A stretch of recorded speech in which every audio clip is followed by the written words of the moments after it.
They mocked her uniform, filmed her without consent, laughed at her accent like she was invisible. To them, she was just an old gas station worker, forgettable, harmless, silent. But what they didn't know was that Maria Alvarez had once answered calls no civilian ever heard, and when she finally made just one quiet phone call, everything changed. Within minutes, unmarked vehicles arrived, school officials went silent, and a challenge coin appeared on her counter without a word. Who was she really? And why did one ring of her flip phone send a message louder than any scream? This is the story they never saw coming. Asterisk, before we continue with this story, make sure to subscribe to the channel as we have a special story that'll be released soon. The sun hadn't fully risen yet, but the morning traffic had already begun its quiet shuffle through the east end of town. The sky held that soft gray-blue color that comes just before the light warms it, and the wind carried the smell of gasoline, wet pavement, and distant farmland. At Pump 4, Maria Alvarez stood adjusting the squeegee bucket beside the fuel dispenser. Her hands moved slowly, methodically wringing out the dirty sponge, refilling the water, aligning the tools without much thought. She had done this every morning for the past 8 years. The job didn't change. People came and went. The weather shifted, but her hands kept working just the same. A car pulled in with the music too loud, laughter already spilling out before the engine shut off. A group of teenagers in a silver hatchback, still wearing yesterday's makeup and hoodies with expensive brand logos, leaned out of the windows. The girl in the passenger seat had a drink in one hand and her phone in the other. The boy in the driver's seat, barely shaving age, threw it into park too hard. The whole vehicle lurched, double quotes, "Yo gas grandma." One of them shouted, eyes squinting, from the leftover beer or too little sleep. Maria didn't flinch. She turned slightly, gave a small nod of acknowledgement, then bent to pick up the crumpled receipt someone had dropped near the curb. She placed it in the metal trash bin and went back to her station. Her posture was straight. She didn't move fast or slow. She just worked. She's like, "What? 90?" said one of the boys in the back seat. He leaned over the middle console, talking loud enough for everyone, including her to hear. "No, bro, she's ancient, but she's still out here slinging gas," the driver replied, laughing. "Probably doesn't even know how to use a phone. I bet she thinks TikTok is a kind of cough medicine," the girl added, swiping through her feed. They all burst into laughter. Maria didn't say anything. She folded her rag and wiped the smudges off the pump screen. She had been called worse.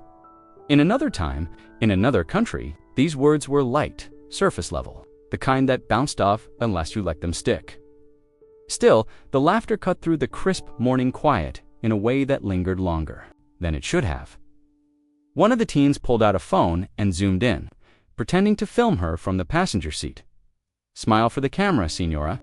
We're doing a documentary women who still use flip phones." The voice was coated in sarcasm, but the laugh that followed was shrill and sharp. Maria looked up just once briefly. Her face didn't change. Then she turned her back and went inside the small service booth, the one with the tiny heater that never worked properly. Behind the counter, she pulled her coffee mug from beneath the register. The plastic lid had started to crack along one side. She poured the half-warm drip from the pot behind her. No cream today, just the bitter taste and the warmth in her palm. She could still hear them laughing outside. They weren't customers, not really. The tank read full. They were just loitering, passing through, trying to be seen. Her hands, weathered from years of mechanical work and hospital gloves before that, curled slightly around the cup. These were the same hands that had cleaned up after patients in triage tents, the same hands that had installed tubing with trembling precision, that had changed diapers and wired old truck engines, and written long letters home. Out the window, one of the boys was now leaning against the hood, pantomiming an exaggerated limp walk with a hunched back. Another shouted something about senior discounts. The girl snapped a photo Maria couldn't see, but she knew it was of her. She didn't bother turning. Customers began trickling in. A delivery truck pulled into Pump 1. A woman in scrubs filled up her car quickly at Pump 3. Neither looked toward the teens. Maria stepped out again, wrapped her thin jacket tighter around her. The breeze was getting sharper. She began checking the receipt bins at each station, avoiding eye contact, keeping her eyes on the ground and her movements quiet. At Pump 4, the group hadn't left yet. One of them tossed a half-empty soda bottle near the trash, but missed. It rolled near her feet. She bent to pick it up without a word. One of the boys clapped slowly. "Give it up for the cleaning crew!" Everybody, their laughter followed her back inside. And still, she said nothing. She simply reached for the small clipboard under the counter, the one she used to log equipment checks and fuel deliveries. With a steady hand, she added a new note at the bottom. Silver hatchback plate, ending in 4XG, repeated loitering. Verbal harassment. She tore off the page neatly and slid it into a folder beneath the till. Then she sipped her coffee. Outside, the laughter had faded into giggles and yawns. The engine turned over. The hatchback pulled away. The next customer nodded politely. Maria nodded back. The sun finally broke over the edge of the low-rise building across the street, painting the asphalt gold. And Maria went back to work. The rhythm of the gas station was one Maria Alvarez knew better than the sound of her own breathing. It had a cadence, a quiet logic. First came the register count crisp. Bills lined up on the cold countertop under fluorescent light. Then the key turned to unlock the cage over the cigarette display. One soft creak, same every morning. After that, the cleaning. Always the cleaning dot by 5:10 a.m. The parking lot still held the darkness of early morning, but the gas pumps were already lit, glowing pale white in the otherwise empty stretch of concrete. The air smelled faintly of rubber tires, diesel fumes, and the sour remnants of spilled coffee from the trash bin near Pump 2. Maria rolled the metal cart out from the sidewall. Her jacket zipped halfway, and her hands already damp from the mop bucket, sloshing slightly over the rim. She began with the squeegees, always the squeegees, 3 per pump. Handles straightened, sponge heads rinsed and aligned back into their caddies. She didn't rush. There was no one to impress, no manager watching. Just her and the whir of an occasional car passing by on the road. Through the industrial end of town, her shoes made small squeaks as she moved across the slick. Concrete by Pump 6, she wore them out every year like clockwork, replacing them every September with the same off-brand pair from the outlet store to towns over. Black soles, reinforced toes, they kept her grounded. At Pump 1, she crouched to remove a crumpled receipt that had wedged itself beneath the trash bin. Her knees protested, but she ignored them. She reached, pulled, straightened. There was dignity in details. She believed that, even when no one else cared. Back inside the booth, the register light blinked slowly. She sat on the stool behind the counter, pulled the night ledger from the drawer, and flipped to the new page. The pen scratched softly as she filled in the date, time, and initialed the last entry from the overnight worker, young man named Tyler, who always left gum wrappers on the counter and never remembered to restock the coffee lids. Maria didn't complain. She just restocked them. Quietly, steady hands, same as always. The coffee pot had about an inch of burnt liquid left, so she emptied it, rinsed it twice, and started a fresh brew. The station used a bulk, brand acrid, sharp butt. She'd long since stopped tasting the bitterness. Her own mug, white with a fading print of sunflowers, sat on the back shelf near the microwave. She rinsed it too, even though she always did. It the day before. Routine was like breath. You just kept going. She noticed one of the pump monitors blinking red. Card reader error. It happened every couple of weeks, and the fix was simple and plug. Wait 15 seconds, reconnect, reset. She bundled herself again, gloves on this time, and stepped back out into the cold. Her breath left small clouds in front of her. The lot was still quiet. A bird chirped once, then silence. The reset worked. She gave the screen a light wipe with her sleeve, then stepped back to inspect the pump as a whole. Still neat, still ready for the day. Back in the booth, she settled on the stool again and leaned back just slightly. Not enough to relax, just to shift the weight on her lower spine. She glanced out the wide glass window. A red pickup turned onto the lot, slowed at Pump 3, then kept going, probably looking for diesel. The diesel island was around back, rarely used. The heat clicked on, then off again. It always did that, never stayed on long enough. She tucked her hands under her arms and looked out at the canopy lights. No traffic yet, just the wind nudging an empty plastic cup along the curb by the drainage grate. She didn't expect conversation this early. Most customers were quiet, half awake. Commuters who only spoke to say, pump 2, credit, or coffee, no lid. She liked the quiet. She liked the structure, the register, the pumps, the binder, the slow brew of the machine. It didn't ask anything of her except that she'll show up and do things right. And she did, every time, even when people didn't look her in the eye, even when they laughed, even when they forgot that hands like hers, weathered, strung unnoticed, once done more than wash windows or count change. The shift continued, same as yesterday, same as tomorrow. The sky was turning a lighter shade of gray now. Soon the sun would edge over the horizon. Maria stood up and walked to the window, watching. The road, a school bus, would be next. Then the contractor vans. Then the regulars, just another shift. The morning had stretched into mid-morning, the kind of in-between hour when the rush of commuters had already passed but the lunch crowd hadn't yet begun to gather. The wind picked up, tugging at the corner of a torn promotional sign taped inside the station window. Maria Alvarez wiped her hands on the hem of her jacket and stepped outside with the broom, sweeping away the pile of damp leaves that had gathered near the entrance overnight. She moved with slow care, eyes down, back, slightly bent. A few cars passed on the highway, but didn't pull in. She didn't expect them to. The silver hatchback returned just before 10. It idled near Pump 4 for a few seconds before pulling into the same spot it had used 2 mornings ago. The music was louder this time, heavy bass vibrating against the steel canopy posts. The back windows were half down, 3 teens, again maybe 4, this time crammed inside. Like they were returning from a party that hadn't quite ended, Maria didn't look up right away. She swept another set of leaves into her dustpan and dumped them quietly into the bin near the windshield fluid station. The smell of cigarette smoke drifted toward her as one of the doors creaked open. "Oh my God, she's still here," a voice said, not bothering to lower its volume. "I swear she was here like 3 days ago. Does she sleep in the pump closet or something?" A round of laughter followed. Another boy said, "Someone lights her every morning, and boom gas grandma's ready to serve." Maria turned just slightly, not enough to face them, just enough to make sure no customers were nearby who might need help. The lot was empty. "She's like a vending machine with a name tag," the girl added, slurping the bottom of her iced coffee through a pink straw. Insert attitude, receive minimum wage.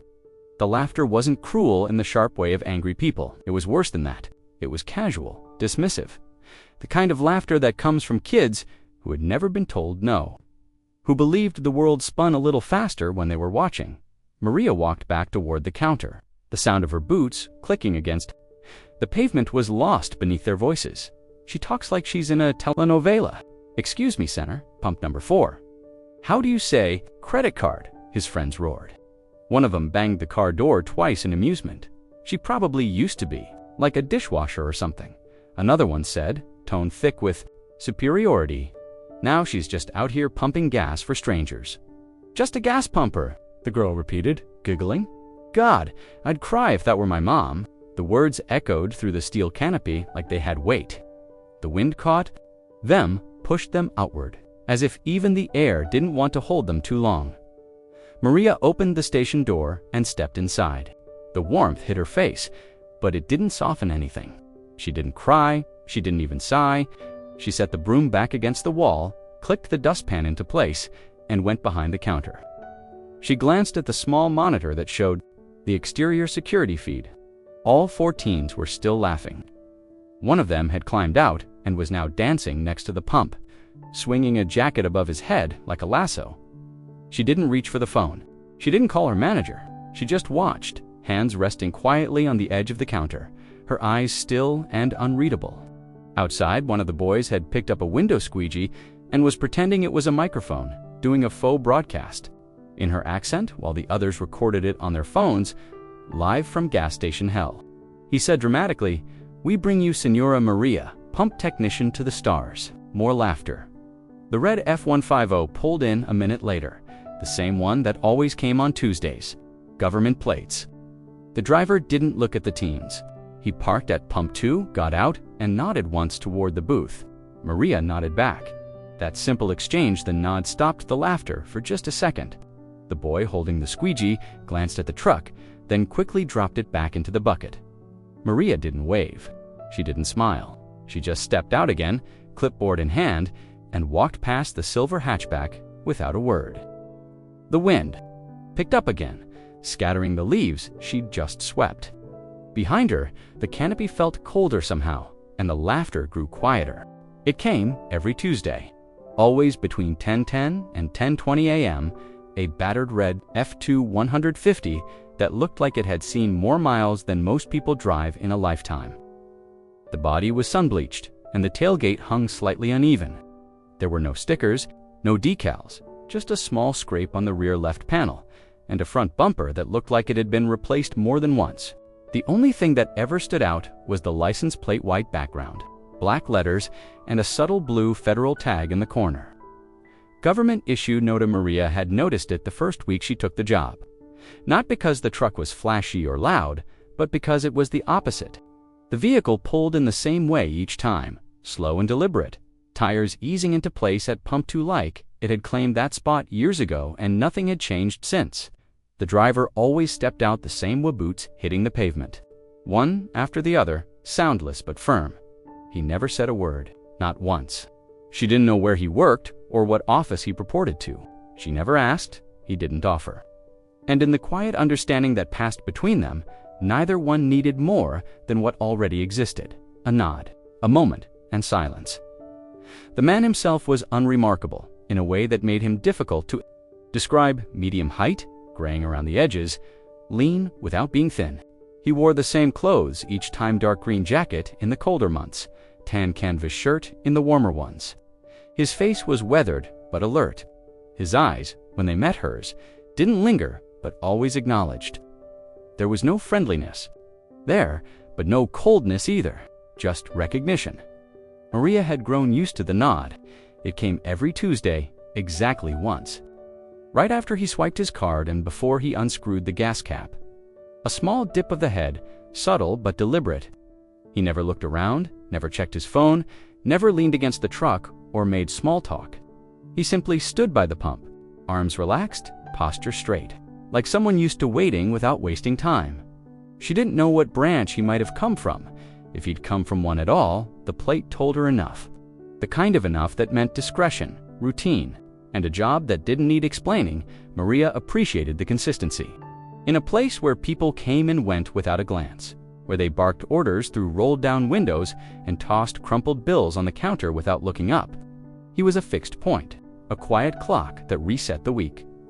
This Tuesday, he came just like always. She saw the truck pull in through the wide front window as she was restocking the windshield washer fluid rack. The wind caught the edge of a cardboard box beside her, but she held it down with one hand, her eyes never leaving the truck as it rolled into position. He stepped out, same boots, same motion. Maria wiped her palms on her jacket and stood upright. Watching from where she stood near the squeegee bucket, he looked over once. The nod came. Small, steady. Then he turned to face the pump, inserted the nozzle, and began fueling without a sound. Behind them, the silver hatchback was back again. Same group, but today they were quieter. The driver's door stayed closed. The music volume was lower. Maybe they remembered the last time.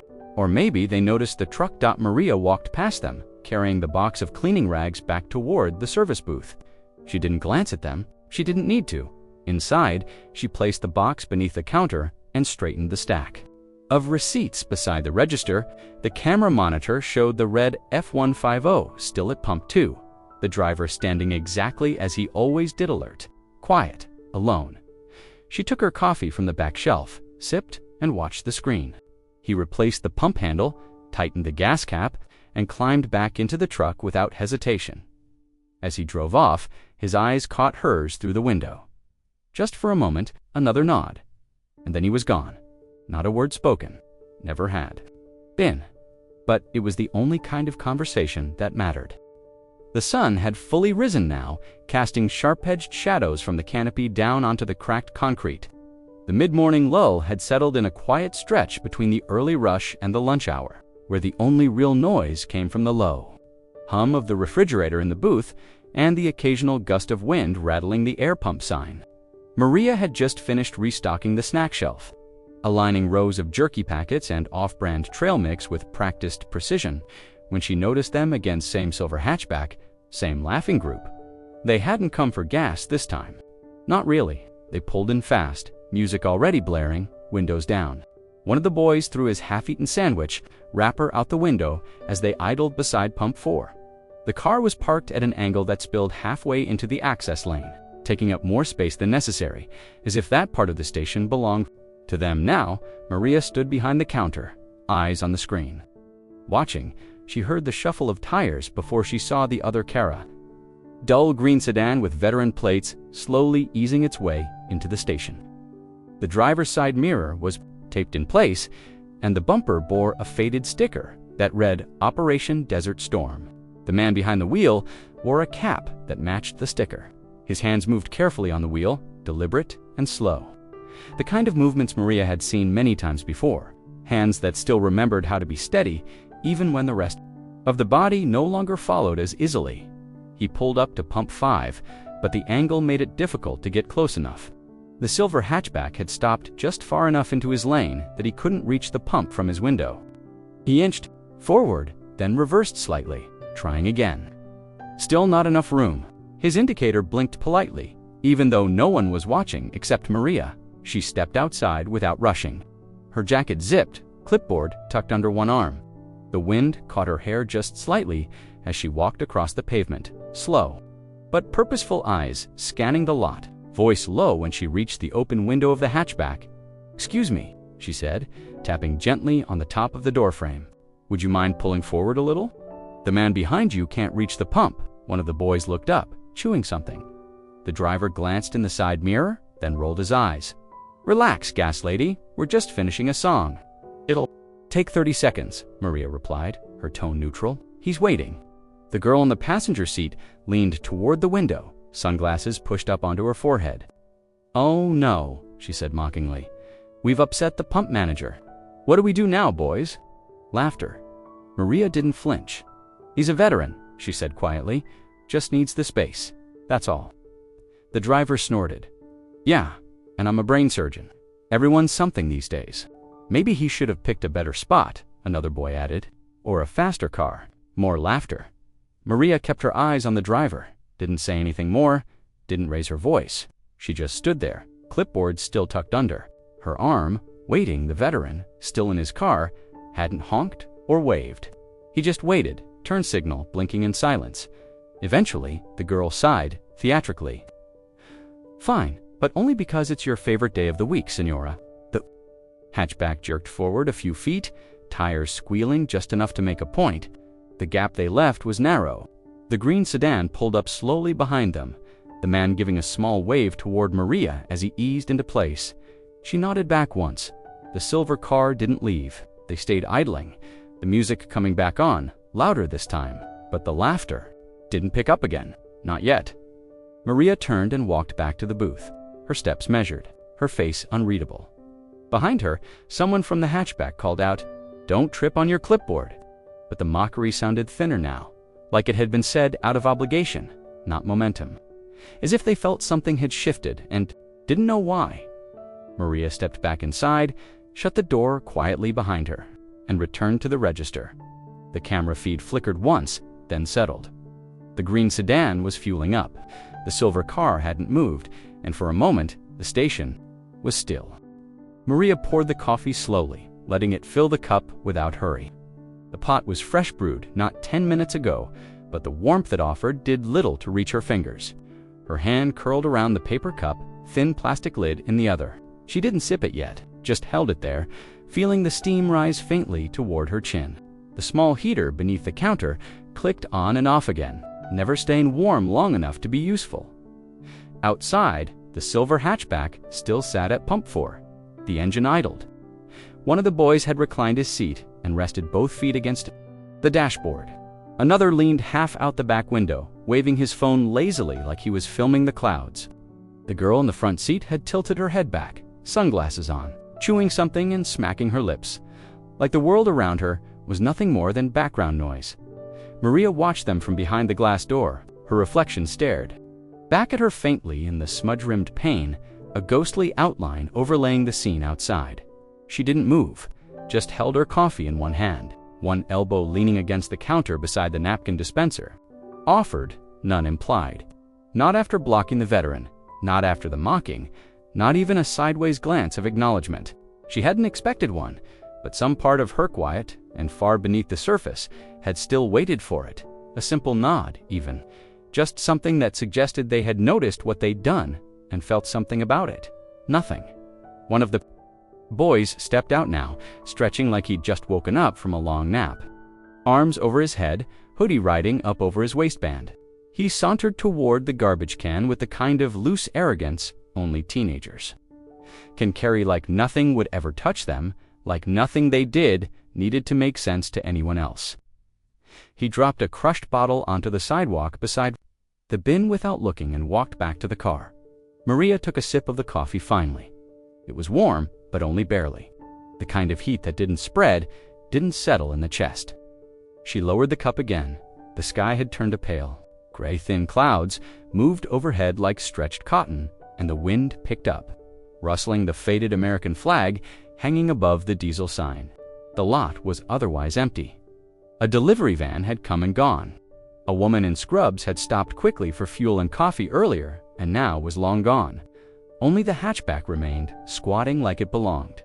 She could hear their muffled laughter. Through the glass now, not as loud as before, not cruel, but familiar. The kind of laughter that dismissed the world instead of connecting to it. A joke at someone else's expense, probably. A private video. A meme. Something meaningless that would feel important for 15 seconds and then disappear forever. Maria looked at the clipboard, resting on the far edge of the counter.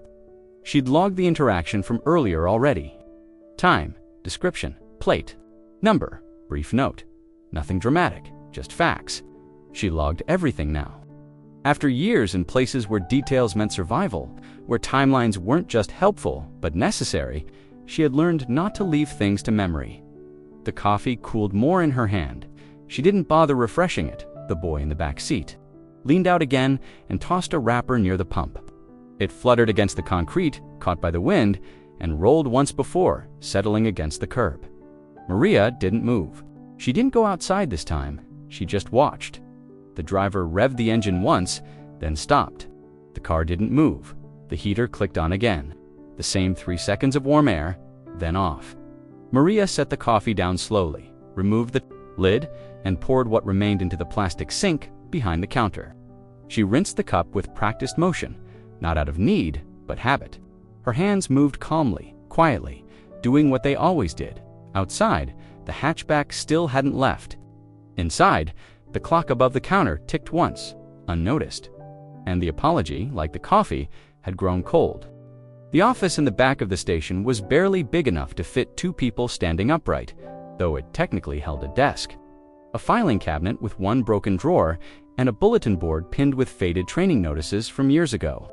The computer on the desk was slow to start and slower to respond, its tower humming with the effort of just being turned on.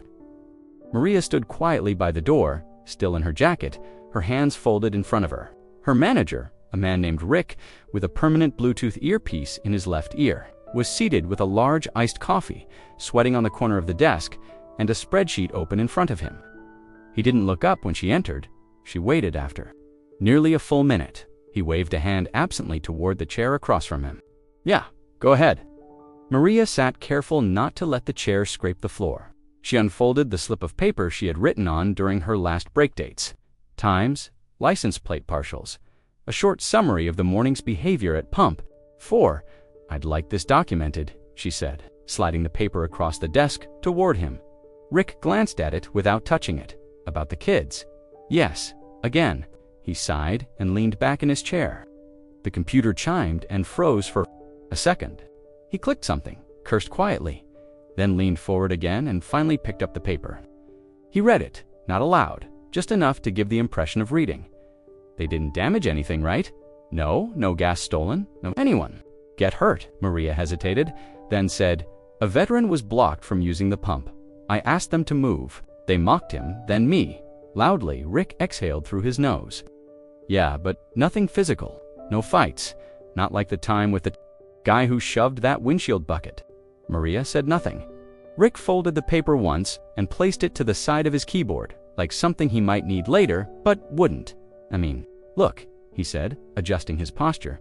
"I get it. They're obnoxious, but this place runs on regulars, and those kids, their parents probably buy fuel here too. The one in the Houdiez, Dad owns the auto body shop across the highway. They've posted videos of me online, Maria said, more softly now, mocking my voice, my uniform. I hear their comments every time they show up. Rick tilted his head as if to feign sympathy, but it came off more like fatigue. Maria, you're not the only one who's had to deal with some dumb teenagers. Trust me, if I started cracking down every time a customer said something rude, we'd lose half the people who stop here. She looked at him carefully. It's not about rude. It's harassment. It's teasing. They called me a joke. Rick leaned back again, his chair creaking beneath him. He stared at the ceiling for a moment before saying, "Look, don't make trouble, okay? They're kids. They'll get bored eventually." Maria didn't respond. Her hands rested still in her lap. Rick continued, "I've worked here 10 years. You know how many people walk through this station every week? Hundreds? Thousands? If we start banning people because someone got their feelings hurt, we won't have anyone left." She didn't flinch at the words, but her jaw had set into something slightly tighter than before. "I'm not asking you to ban them," she said. "Just log the report."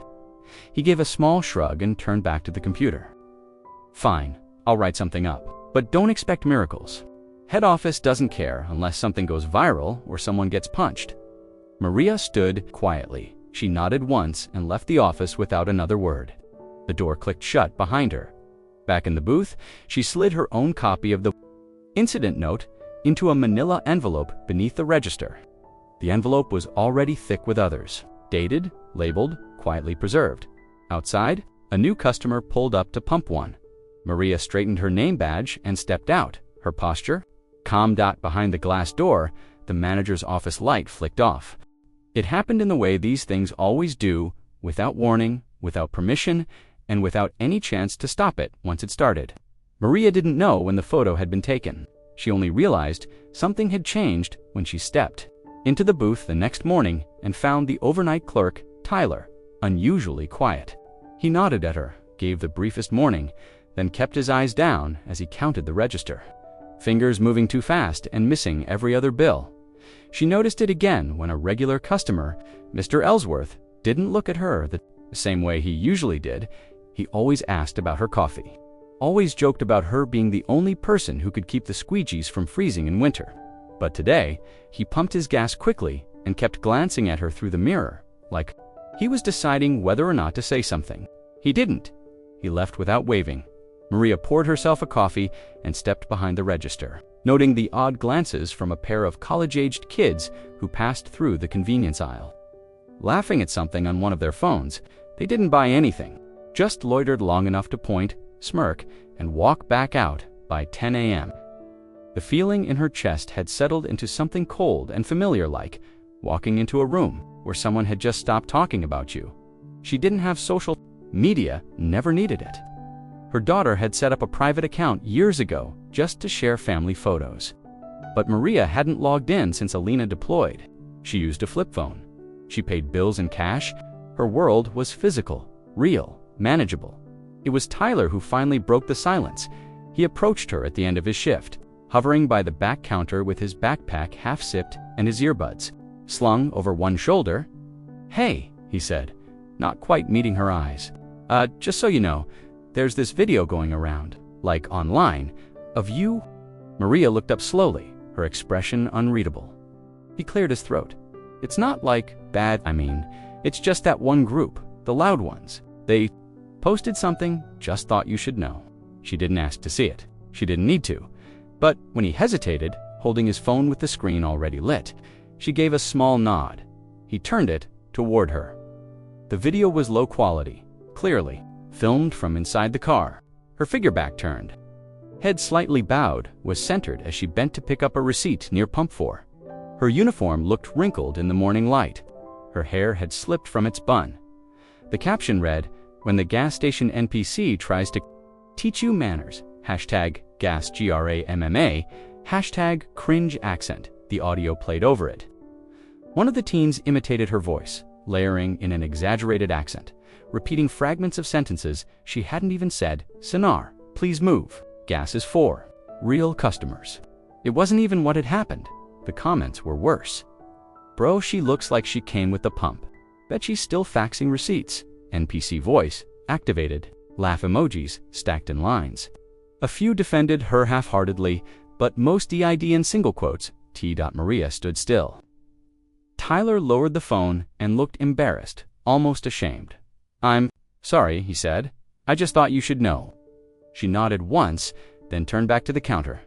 Behind her, the printer spit out a receipt. The pump beeped. A man needed change for a 20. She handled it all quietly. Later, during her break, she pulled out her own folder beneath the register, the one with the incident reports, handwritten, dated. She added another slip of paper. No flourish, no emotion, just a record. The date, the event, the detail. Then she returned to her shift, same as always. Outside, the silver hatchback hadn't returned yet. But it would, and she would be ready. The sky was pale and flat that morning, the kind of overcast that made the pavement seem grayer than usual, and the cold feel heavier. The heaters inside the booth clicked on more often than they worked, sending out short spurts of warm air before sighing back into silence. Maria stood behind the counter, hands wrapped around her usual cup of gas station coffee, though she hadn't taken a sip in over 20 minutes. It had gone lukewarm, then cold. She didn't seem to notice. Outside, the lot remained quiet. The regulars had come and gone. A few unfamiliar faces passed through without incident. The silver hatchback hadn't appeared yet, but she wasn't watching for it anymore.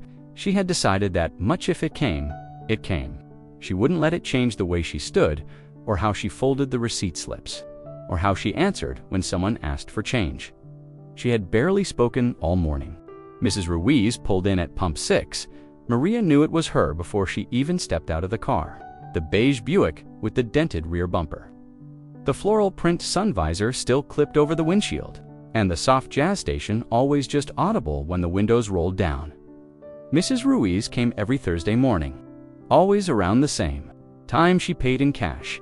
She bought one scratch card. She made small talk that wasn't really small, and she always smiled like she meant it. Today, she stepped out of the car with her scarf wrapped tightly around her neck and her heavy purse swinging gently at her side. She gave a small wave toward the booth as she walked across the lot, shoes clicking lightly, but Maria opened the door before she had to knock. "Good morning, Mia," Mrs. Ruiz said with her usual warmth. Her breath clouded in front of her. "Cold again, huh?" Maria gave a faint nod.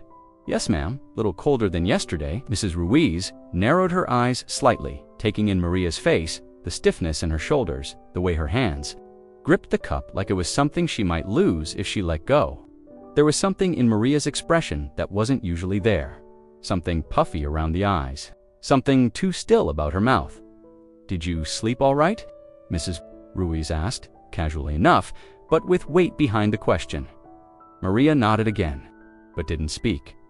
Mrs. Ruiz didn't push. She handed over the usual 20, and Maria moved to ring it through the register. Her motions slow, distracted. "You want your scratch card now, or after the fuel?" Maria asked, her voice quieter than usual. Mrs. Ruiz took the card then, and there, slipping it into her coat pocket without scratching it. She didn't look away.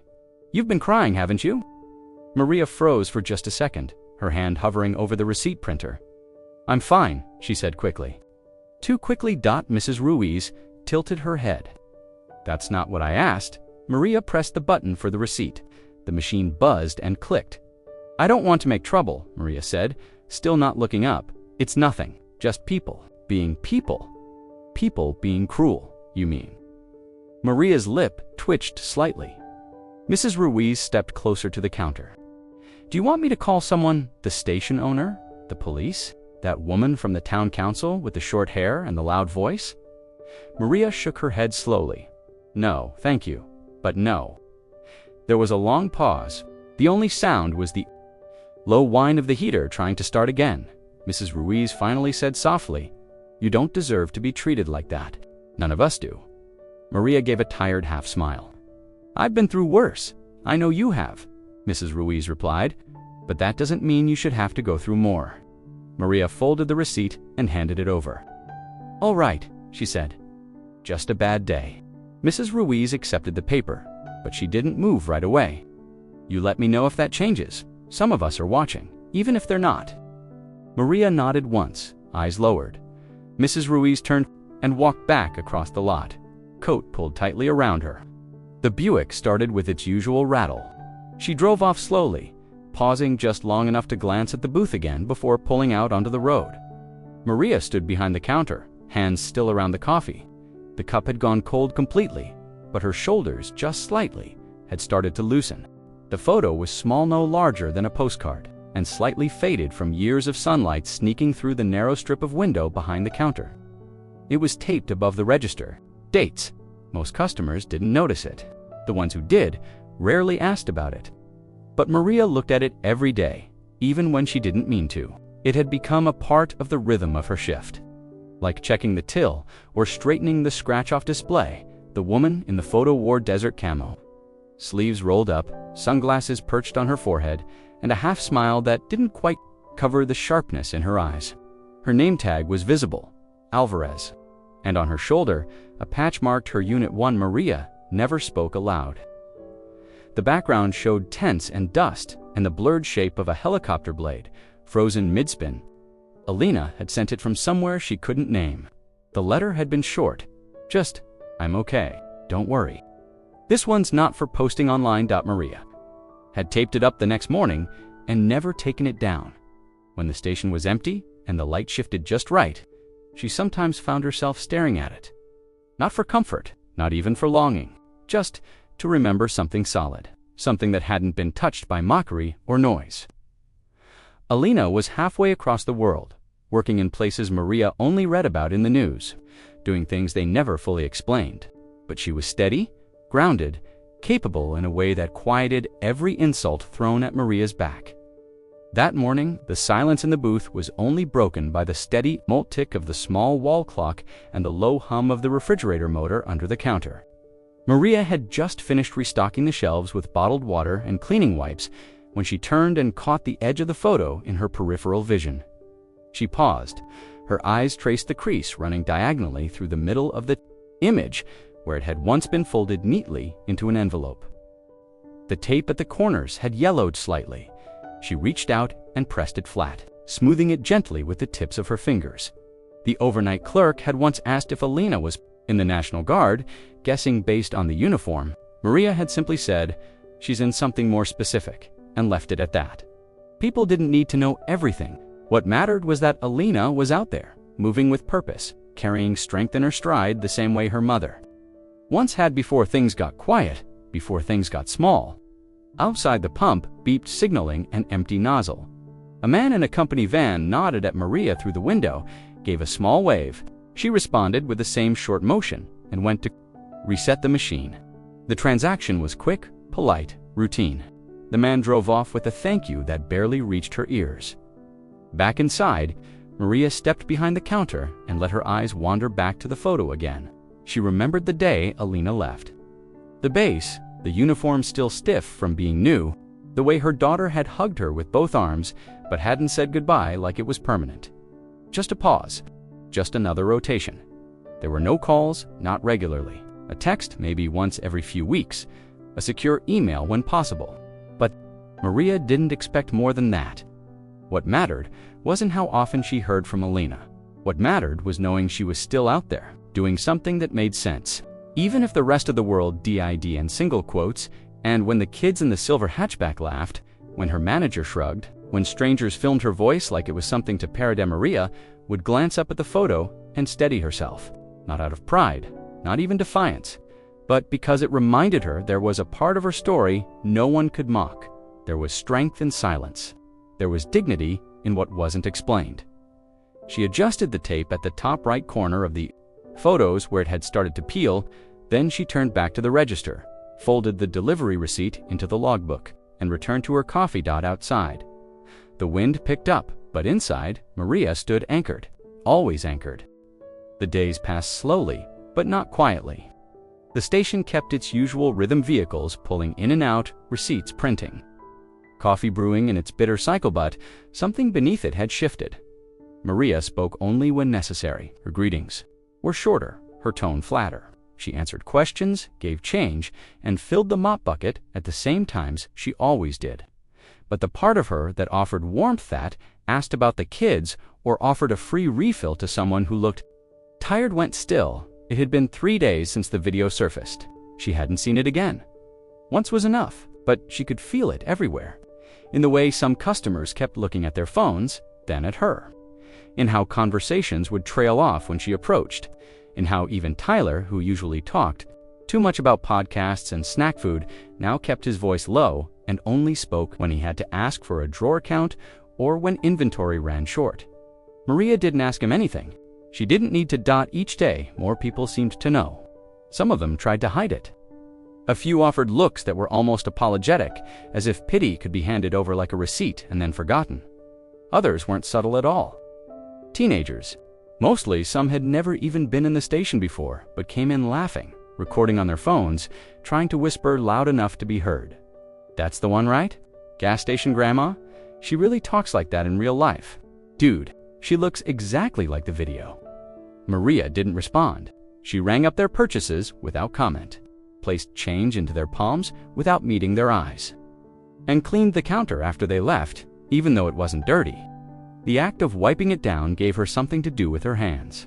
One woman, maybe in her 30s, walked in with her sunglasses still on and didn't say a word as she snapped a photo of Maria from across the store. No explanation, no attempt to be discreet.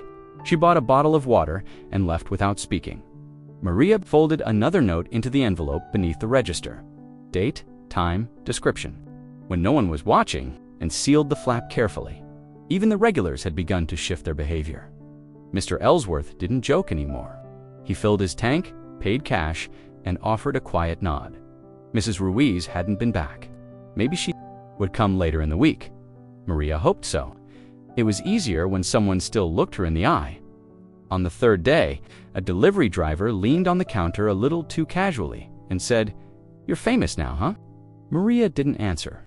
She printed his receipt, slid it toward him, and stepped back. He laughed, but it was awkward. He didn't try again. That night, Maria didn't take her coffee home. She sat in the break room behind the service booth for almost half an hour after her shift ended, staring at the vending machine that hadn't worked in months. She didn't cry. She hadn't, not once. But the silence inside her felt heavier than usual, like something pushing outward from the inside of her ribs. Her daughter hadn't written this week. That wasn't unusual, but Maria caught herself looking at the photo again as she locked up. The corners had started to curl, the tape loosening from humidity or time. She pressed it back down with 2 fingers, then turned off the lights. Outside, the street was nearly empty. A few headlights in the distance, a dog barking somewhere near the auto shop. The cold had returned. It clung to the sleeves of her jacket and the edge of her breath. Maria didn't speak as she walked to her car. She hadn't spoken more than a few dozen words in 3 days, and still the laughter echoed, now not just in the station, but far beyond it.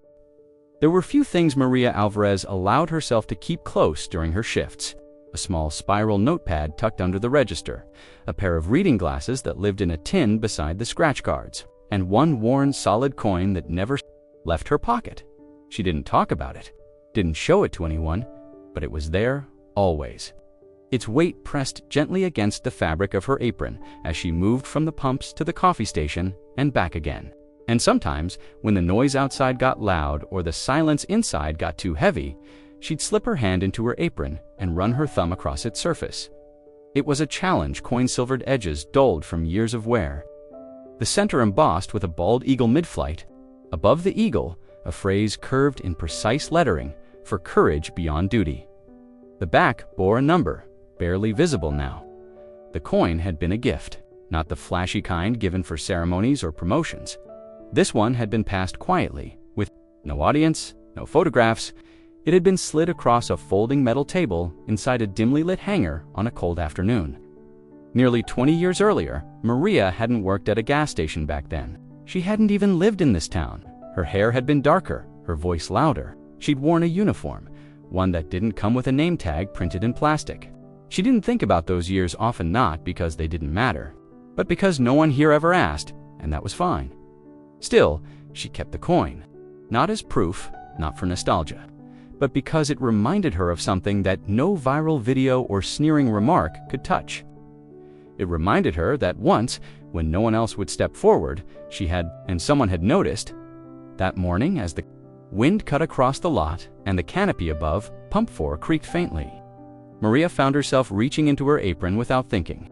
Her fingers closed around the coin's edge, and she felt the familiar grooves press into her skin. She didn't look down. She didn't need to. The silver hatchback had returned briefly. The teens hadn't even pumped gas this time. They pulled in loud music spilling from open windows and lingered just long enough to film another video. Maria didn't hear the words clearly. She didn't want to. One of them pointed toward the booth. Another laughed. Then they drove off, tires screeching faintly as they turned back onto the road. She waited a long moment before letting go of the coin. The rest of the day passed in slow, mechanical rhythm. Customers came and went, some kind, some indifferent. One woman with a baby in the back seat smiled at Maria and asked if she had change for a Maria gave it to her without a word, her eyes briefly flicking to the child's socked feet, bouncing in rhythm with some unheard song.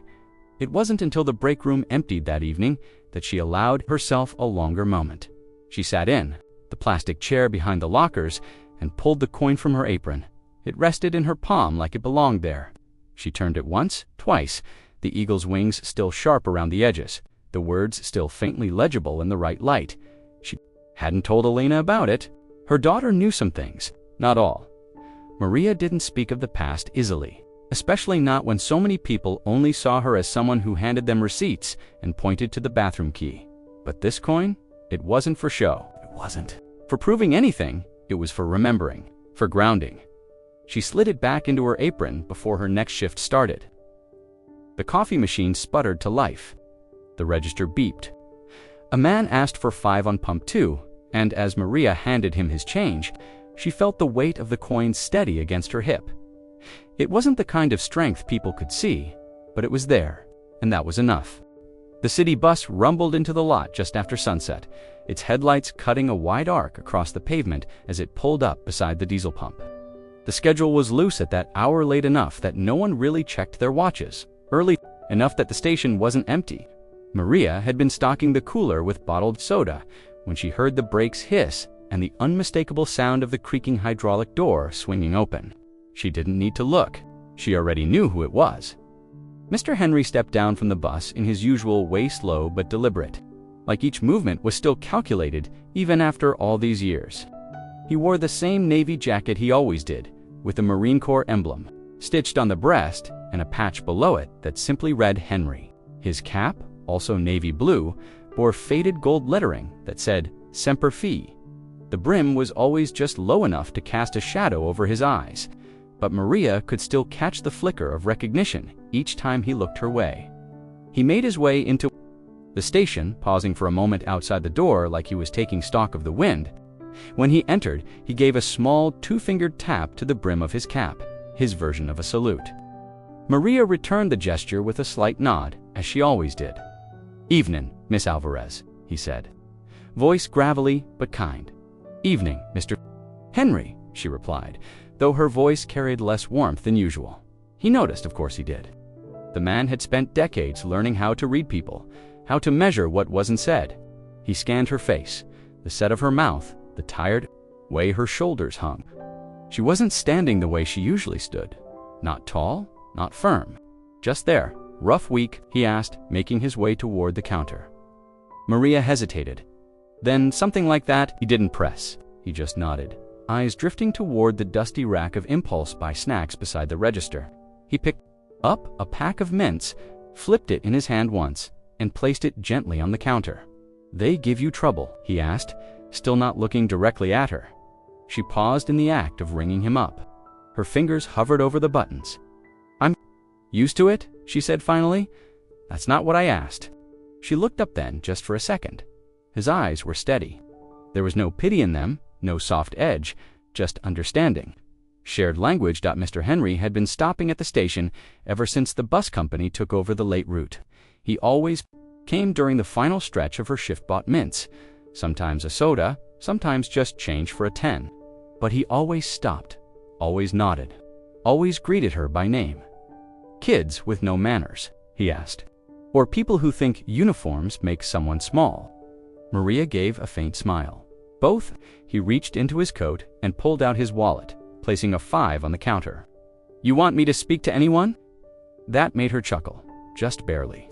No, sir, but thank you. He waited as she handed him the change, his eyes flicking briefly to the small photo behind her Elena in her uniform. The same kind of quiet strength visible in her posture that he now saw mirrored in Maria's. Your daughter is still overseas? He asked. Maria nodded. Last I heard, he pocketed his change and tipped his cap again.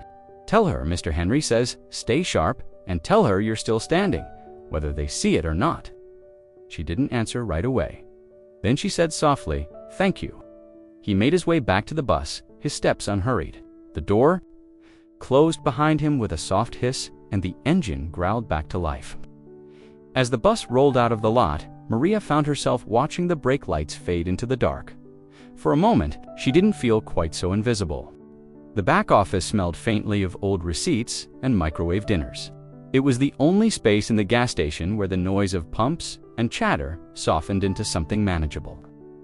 A flickering fluorescent light buzzed overhead, and the small fan near the vending machine pushed around air that never quite felt fresh. Maria sat at the break table, her apron still tied, her coffee cooling beside a wrinkled paper napkin. In front of her was a black and white composition notebook, its cover worn, its pages blank, except for the first line she had just written. She paused, pen in hand, and stared at it.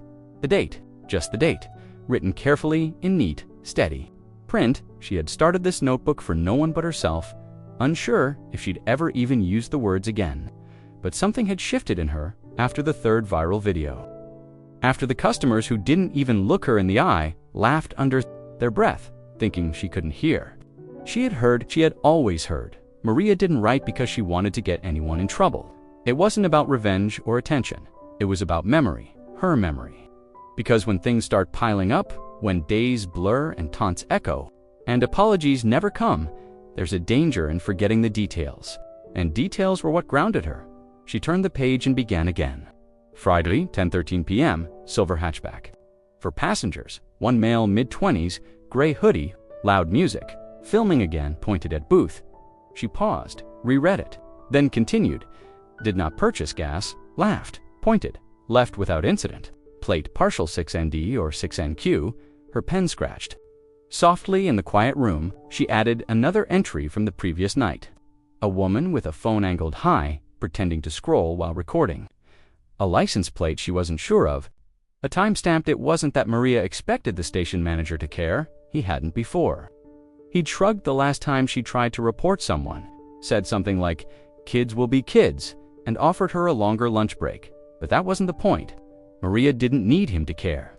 She needed to keep a record, because pretending none of it had happened would eventually make it easier for others to deny it had. She wrote quietly, methodically. The pen moved without hesitation. There was no anger in the strokes, just precision. Each entry was short. No opinions, no emotion, just facts. Saturday, 7:42 p.m., young woman, sunglasses inside, took a photo while standing in line. Did not speak, purchased water, walked out, glanced back. She wrote that, then underlined the time. The notebook wasn't hidden. It stayed in the back office, under the day's shift logs. But she didn't announce it either. No one asked what. She did during her break, and she didn't offer explanations by the end of the week. She had 6 entries. She didn't reread them often. Once they were on paper, she left them alone, but it helped. Helped to know she was tracking something real. Helped to know she wasn't imagining the way people changed around her since the video spread, that it wasn't paranoia to feel watched. She thought briefly of Alina, of the reports her daughter used to send back from training. Neutral, factual. Maria never understood why they wrote them that way, until now. There's a strength in sticking to what's provable. She closed the notebook softly and sipped the coffee. Cold now, but she didn't mind. Outside, the wind had died down. The lot was quiet. Only one car at Pump 1, no laughter, no phones held high. Still, Maria made a mental note of the vehicle as she watched it pull away. Not because anything had happened, just in case. She put the notebook back in its place and stood to stretch. Her back ached in that familiar way it always did after a long shift. But her mind felt clearer. Tethered, she stepped out of the back office, back into the hum of the gas station, apron brushing against her hip. The notebook stayed behind, but the habit, the recording, the watching walked with her. ChatGPT said, the sound of laughter hit her ears before she saw them. It wasn't the kind that came from a place of joy. It was louder than necessary, exaggerated, sharp at the edges. Maria paused with a roll of paper towels in one hand and a bottle of glass cleaner in the other, looking through the station's smudged front windows. The silver hatchback was back. So were the boys who had pointed their phones and their words at her more times than she could count. 3 of them stood around Pump 4, hands in their pockets, heads nodding to some beat only they could hear. One sat behind the wheel of the car, repeatedly turning the key. The engine clicked, stuttered, but never caught. Dude, again. One of them called out. The driver tried again. Still nothing. Maria said nothing. She turned away and wiped the last streak from the cold beverage cooler, watching their reflection in the glass. They weren't going away quickly this time. She knew that looked the mix of performative confidence and rising frustration. One of the boys opened the hood, another pulled out his phone and started filming, not the car, themselves. The gas station, canopy, a low pan toward the building.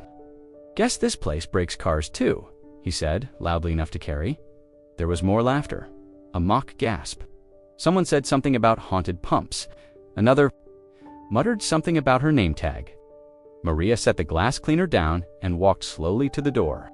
She didn't move with urgency, just purpose. The kind of motion that didn't announce itself, but arrived all the same. As she stepped into the cold, the wind lifted her hair slightly, the sound of it filling the brief silence between engine sputters. The boys noticed her, then Nellie. One of them straightened his back and elbowed the other, whispering something. Another raised his phone a little higher, not hiding that it was recording. Maria walked past the pumps, past the mocking eyes, straight to the open hood of the car. She looked inside not because she planned to fix anything, but because she'd seen enough dead batteries and bad cables in her life to know what trouble sounded like.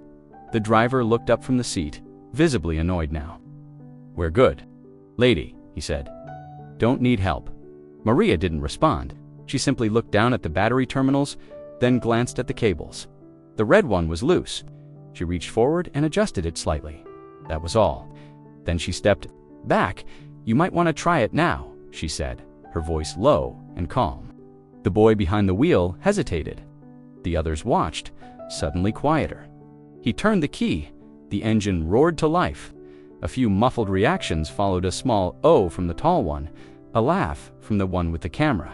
But no one said, "Thank you." They didn't need to. Maria wasn't expecting one. She turned and walked away.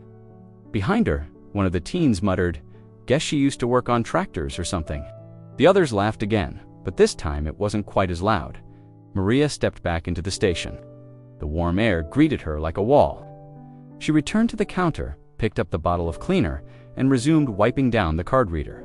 Nothing about her pace changed. Nothing about her face shifted. She didn't look back. The laughter outside faded as the car pulled away. Tires didn't squeal this time. No music blasted. Just the hum of the engine moving into the distance. Maria wiped the counter clean in one smooth motion. Then she reached for her notebook in the back office and added a line. Sunday, 6:49 p.m. Same silver hatchback. Car wouldn't start. Adjusted cable, left quietly. No further incident. She closed the book. Outside, the lot was quiet again. The pumps blinked in standby. The canopy creaked in the breeze. Maria poured herself another cup of coffee, and this time it was still hot when she took the first sip. Maria didn't plan the words. They weren't something she rehearsed in the mirror or scribbled in the corners of her notebook. They simply arrived quietly, firmly, like the soft click of a door locking into place. The moment had been waiting for her, and when it came, she stepped into it without raising her voice. It was late afternoon, and the wind had picked up. Dust curled around the edges of the parking lot. A gum wrapper skated in circles near Pump 2. The sky was starting to change one of those pale, bruised colors that meant evening was coming fast. The silver hatchback returned again, and this time they parked too close to another car. Maria saw it from the counter. A young mother with a toddler in the back seat had to squeeze herself out between doors. The boy in the passenger seat of the hatchback laughed. The others didn't bother pretending they weren't watching her. Maria moved before she had time to overthink it. She walked out from behind the counter, pushed open the station door, and stepped into the wind. One of the boys noticed her first. "Uh-oh," he muttered with a grin. "Gas lady's coming," they chuckled. The driver pretended to look concerned. "Are we in trouble?" he asked, loud enough for the others to hear. Maria stopped a few feet from the pump. She didn't cross her arms, didn't point. She stood still, letting the wind pull gently at her sleeves.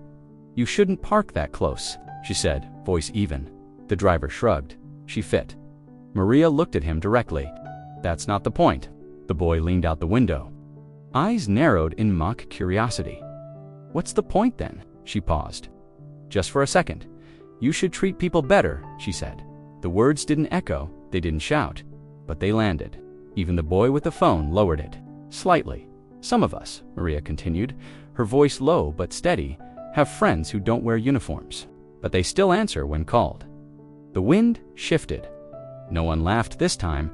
The boy in the back seat squinted. "What's that supposed to mean?" Maria didn't clarify. She didn't need to.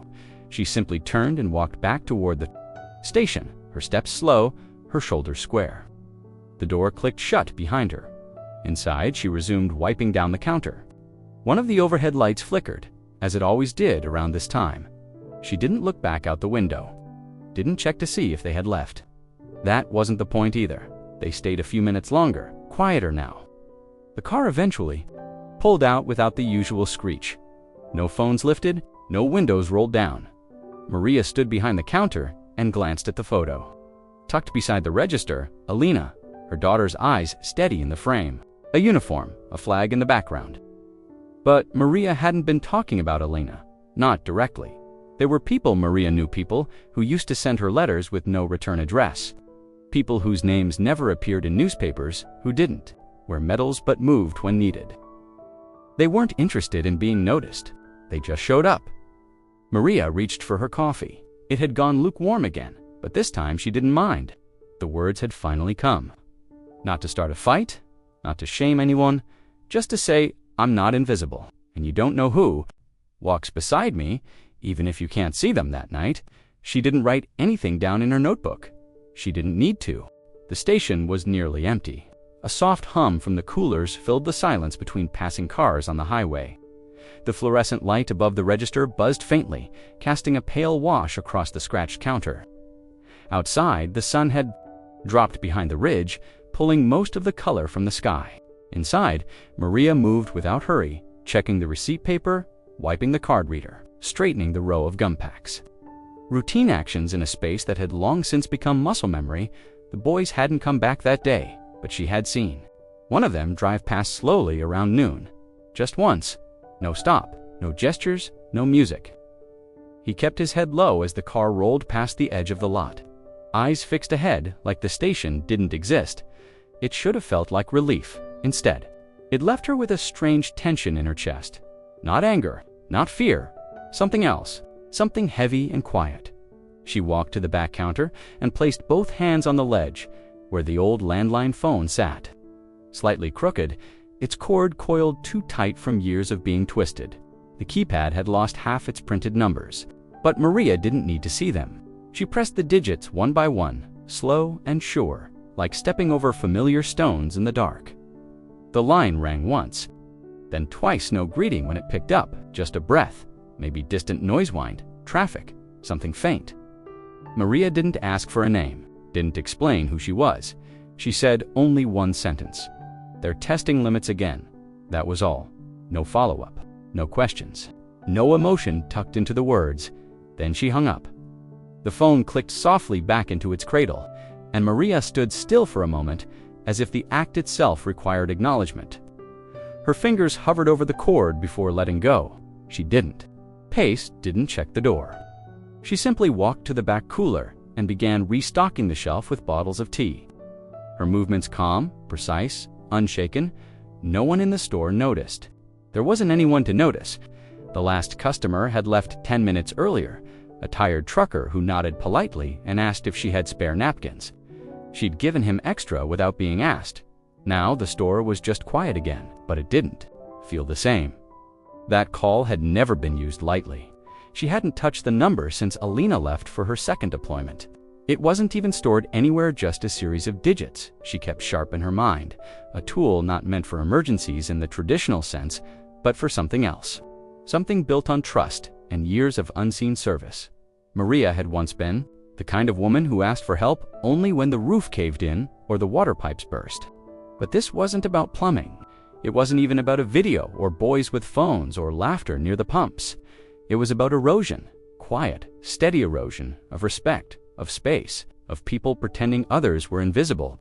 Then seeing them, she didn't expect anyone to show up that night. That wasn't how it worked. But the call was a marker, a line drawn, a signal not for revenge, not for drama. Just a subtle shift in weight. A reminder, some people kept friends, who didn't wear uniforms but knew how to listen when called. Others didn't even realize those people existed until they stopped laughing long enough to notice. Maria placed the final bottle on the shelf and stood, stretching her back slowly. Outside, headlights passed on the road without stopping. The wind picked up slightly, nudging the plastic bags near the trash can. The phone behind the counter sat still. It didn't ring. It WOULDN, single quotes, and Maria didn't need it to. The clock on the wall above the cigarette rack clicked from 6:59 to 7 o'clock with a soft mechanical thud. Maria glanced up once, not expecting anything. She had restocked the gum and rotated the chip bags, wiped down the window glass even though the smudges would return by morning. The world outside the gas station remained unchanged. Dim sky, distant highway noise, the soft sway of the overhead sign creaking against the wind. Everything looked as it always did. Then, at exactly 7:01, a single vehicle turned into the lot. It wasn't a loud entrance, no high beams, no revving engine, no screech of tires or thump of bass, just a black SUV, low profile, dark tinted, with clean lines and no visible logos or markings. It didn't park by the pumps. It didn't pull into the side near the air compressor. It stopped directly in front of the store, nose facing out toward the road. Engine idling in quiet rhythm, Maria stood still behind the counter. Her hands didn't move. She didn't speak. The SUV's passenger door opened with a soft hiss, and a man stepped out. He was dressed in plain dark jeans, a gray jacket zipped halfway, and boots that looked worn but well-maintained. His haircut was precise. No sunglasses, no visible weapon, just presence. He didn't rush, he didn't hesitate. He closed the door gently, turned toward the store, and walked in. The chime above the glass door didn't ring. Maria had disconnected it years ago because it startled children and irritated night drivers. He stepped inside and let the door close behind him. No customers were present. No music played over the speakers. Maria looked at him, and he gave a single nod, but direct. She nodded back. He didn't approach the counter. Instead, he walked slowly through the front aisle, past the coolers. Eyes sweeping across the space without appearing to search. It was more observation than inspection. A quiet cataloging of exits, angles, sight lines. Then he turned back, stopping, near the coffee station, resting one hand casually on the counter's edge. He spoke only once, just loud enough for Maria to hear. She didn't need to. She reached into the drawer below the register and slid out a yellow sticky note, a license plate scribbled in neat block letters. Just one, no commentary, no context, just the plate. She placed it on the counter. He didn't touch it, just glanced, then nodded once more. That was the full exchange. He turned without a word and walked back through the door. Outside, the SUV was still idling. The driver was visible now, another plain jacket figure with mirrored sunglasses, hands calmly resting on the steering wheel, eyes forward. The man climbed back into the passenger seat. The SUV backed out slowly, not too fast, not dramatic. Then, it pulled onto the road and disappeared down the highway with the same quiet it had arrived with. Maria stood for a moment longer, then peeled the sticky note from the counter and folded it into her apron. Not torn, not thrown away, just tucked. She didn't smile. She didn't change expression. She poured herself a new cup of coffee and returned to her usual routine, counting the cigarettes in the case, scanning the floor for loose receipts, restacking the scratch-off lottery slips near the register. The only visible change was in the air itself. Not tenser, not relaxed, just different. As if something had adjusted an invisible weight redistributed. Outside, a car passed on the road. Another pulled into pump 3. A woman stepped out, glanced toward the store, and headed inside. Maria greeted her with a quiet evening and rang up a soda without missing a beat. Nothing had happened, but everything had started. It was a Wednesday afternoon, warm but overcast, the kind of day where time moves slower than usual. School had just let out, and the same group of teens drifted into the convenience store across from the gas station. They weren't loud today, just idle, bored. One of them leaned against the chip rack, scrolling through his phone. Another was poking at the ice in the soda fountain with a straw. The same videotha, one with the gas station woman and the mocking voiceover, had started to fade from their feeds, replaced by newer distractions. But they still chuckled whenever they passed the station. The mocking lived on, even if the views didn't. That was when the first man entered. He didn't draw attention. No uniform, no badge on display. Just dark slacks, a collared shirt, and a calm demeanor. His shoes were clean. His posture said everything. The second man followed a moment later. Same style, same quiet. They didn't speak to each other. They didn't buy anything. They didn't look around like customers. They walked directly to where the teens were gathered, near the back of the store. Stopping just a few feet from them, the first man spoke with a voice that was even unhurried. "You're Marcus, right?" The boy with the phone looked up. "Who's asking?" The man ignored the question. "You were at the gas station Monday evening, pump 4, silver hatchback." There was a pause. The others shifted uneasily, glancing at each other. Marcus blinked. "Yeah, maybe, so." The second man stepped closer, but not threateningly. His hands were relaxed at his sides.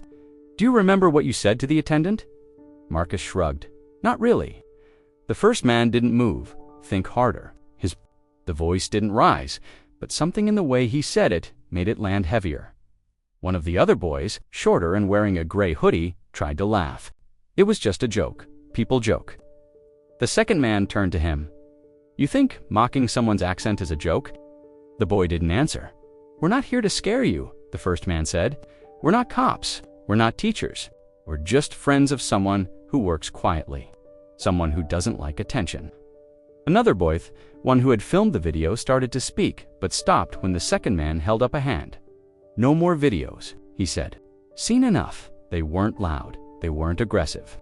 But the space around them had changed. The kind of quiet that made people sit straighter, breathe slower. "We just came to ask," the first man continued, "how it feels to laugh at someone you never bothered to know." Marcus shifted his weight. "Look, if this is about that—" "Woman, we didn't," the first man interrupted. "You didn't think she mattered." Another pause. Then the second man leaned in slightly, not close enough to invade, just enough to be clear. "Let me offer something. The next time you feel like laughing at someone in uniform, or behind a counter, or with an accent, ask yourself if you're ready for who might be listening." He straightened again. That was it. No threats, no names, no raised voices. The men turned and left. Quietly, calmly. The door shut behind them without a sound. The boys stood in silence for a long moment. No one said anything. No one laughed. One of them picked up his drink and dumped the straw back into the trash outside. The black SUV was nowhere in sight, and across the street, Maria swept the front walk, her eyes on the ground, her steps unhurried. She didn't look up. She didn't need to. The small security camera wasn't new. Maria had installed it herself nearly 8 months ago, using a discount coupon and a bit of help from her neighbor's grandson, who showed her how to link it to her phone. She'd mounted it discreetly. Above the register, angled slightly toward the front window and main aisle, with a wide enough lens to catch the pumps through the glass. The store had its own standard surveillance, but Maria didn't trust systems she didn't control, especially. Not the ones that blinked red, but didn't always record.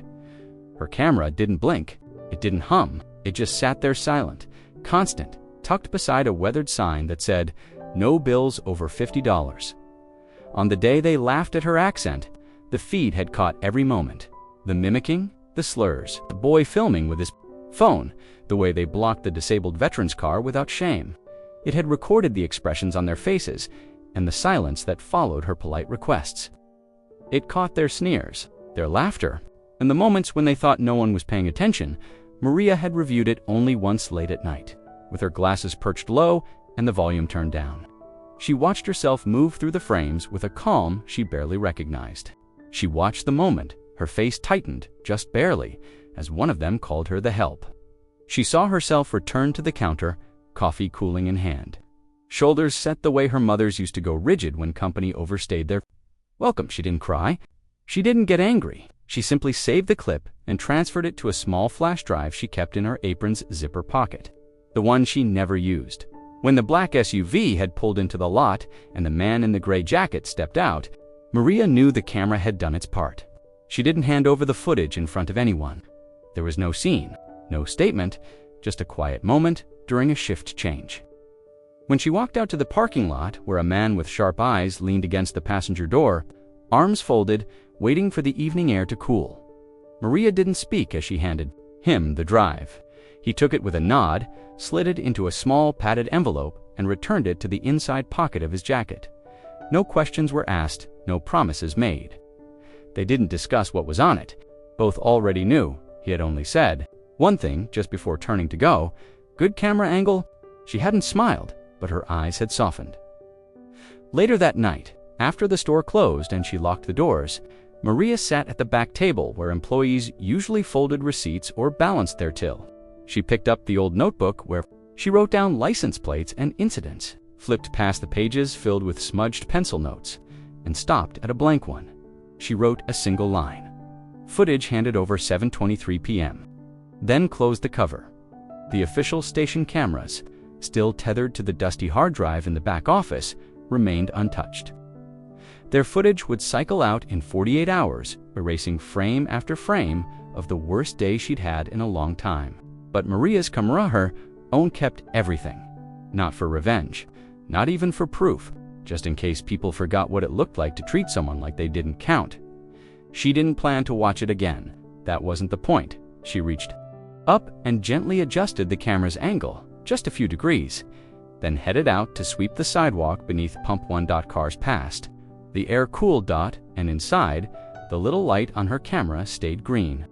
It started with whispers, not the loud, gossipy kind that rippled through a town's diner or barbershop. These whispers were quiet, cautious, respectful. They didn't come from people who spent their afternoons scrolling through videos or laughing. In back seats, they came from those who noticed things. A sheriff's deputy filling up his patrol car late one night. A retired firefighter who always bought black coffee and a honey bun. A city councilwoman who hadn't stopped by in months, but suddenly returned, lingering just a bit longer than usual near the register. Maria didn't change anything about how she worked. She still wiped down the squeegees in the morning, still restocked the shelves with the same quiet rhythm, still nodded without small talk and answered with few words. But something around her had shifted. People looked longer now, not out of suspicion, but curiosity, or maybe recognition. They started noticing the way she carried herself, not stiff, not guarded, but precise. How her eyes never darted, how she listened fully, even when no one was speaking to her. How she stood near the door during deliveries, hands loosely clasped in front. Not out of habit, but because it allowed her a clearer view of the entire store. The new assistant manager, a college student in his early 20s, once saw her redirect a man trying to return an opened box of cigarettes. Her tone never rose. Her expression didn't shift. She simply held his gaze, said 4 words, and the man walked out with his receipt still in hand. The assistant manager hadn't even heard what she said. But whatever it was, it worked. He'd never seen anything like it. By the following week, the rumor had gained its own momentum. Someone claimed she had worked in security. Another swore they recognized her from an old article about embassy protection teams. Someone else mentioned a memorial plaque at the local armory one with a list of support personnel and a last name that matched hers, Alvarez. But nothing could be confirmed, not publicly. Her employee file at the gas station listed only a post office box for an address. Her emergency contact was a number with no name, just the word confirmed written next to it in ink. Her references were minimal. She had passed all background checks quietly, completely. But those who really knew never spoke about it directly. A man with a Department of Veterans Affairs lanyard once stepped into the station, picked up a bottle of water, and lingered at the register. He asked, casually, if she had served. Maria didn't answer at first, just rang him up. As he took his change, he nodded slowly and said, "Thank you, ma'am." Maria had replied simply, "You're welcome." Another day, a woman in uniform stopped in while traveling through town. She said nothing at first, but kept glancing at Maria as if trying to place her. Before leaving, the woman paused and said, "You trained in Fort Bragg?" Maria looked up. There was a pause. "I've cleaned a few of the same floors," she replied. It was all that needed to be said. The teens who had laughed were quieter now. One of them had deleted the video from his account, though it remained online through others who had reshared it. Still, the attention had faded, but the silence remained thick, now heavier. They didn't know why exactly, just that something had shifted, like they had crossed a line and weren't sure how or when it would come back to them. Maria didn't seek explanations. She didn't explain herself. That wasn't her style. But when the new shift schedule went up, she picked up 2 more evening shifts voluntarily, not because she had to, not even because she needed the money, because visibility sometimes meant just standing where people had tried to erase you and letting them realize who they had overlooked. The sun had barely cleared the edge of the tree line when the low hum of tires on asphalt announced the arrival. It was earlier than Maria's usual shift start, but she was already there. Keys in hand, unlocking the front door of the store like always. She preferred mornings now. They were quieter, more deliberate. The air felt cleaner, and the silence hadn't yet been touched by the chaos of passing cars or hurried customers. Her apron was already tied at her waist. The register was humming awake. The floor smelled faintly of bleach and burnt coffee grounds. The black SUV rolled in slow, not urgent, not loud.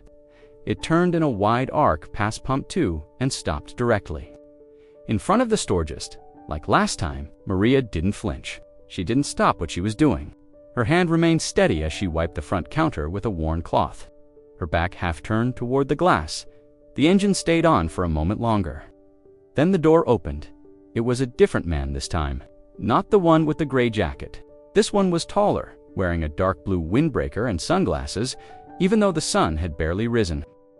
He didn't speak when he stepped out, didn't scan the lot or check his phone. He just walked calmly, with that same purposeful gait, and pushed the door open. Maria was behind the counter now, sorting receipts into 2 stack shift totals and incident slips. She didn't look up as he entered. She didn't need to. She knew exactly what kind of presence had stepped through that door. Stillness always had its own kind of signature. The man said nothing.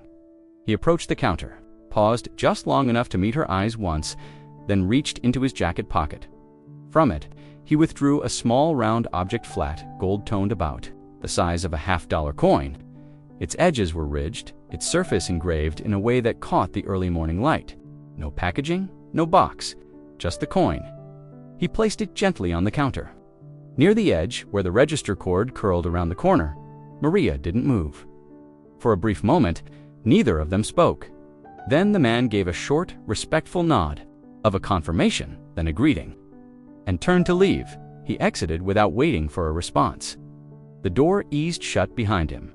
The SUV started up again, reversing slowly and exiting the lot without fanfare. By the time Maria finally reached for the coin, it was the only trace that he had been there. She picked it up carefully, turning it over in her hand. The front side bore the emblem of a unit she hadn't seen in years, to crossed arrows beneath a falcon's outstretched wings. On the back, a Latin phrase she knew by heart. It wasn't something she'd earned recently. It wasn't from her daughters.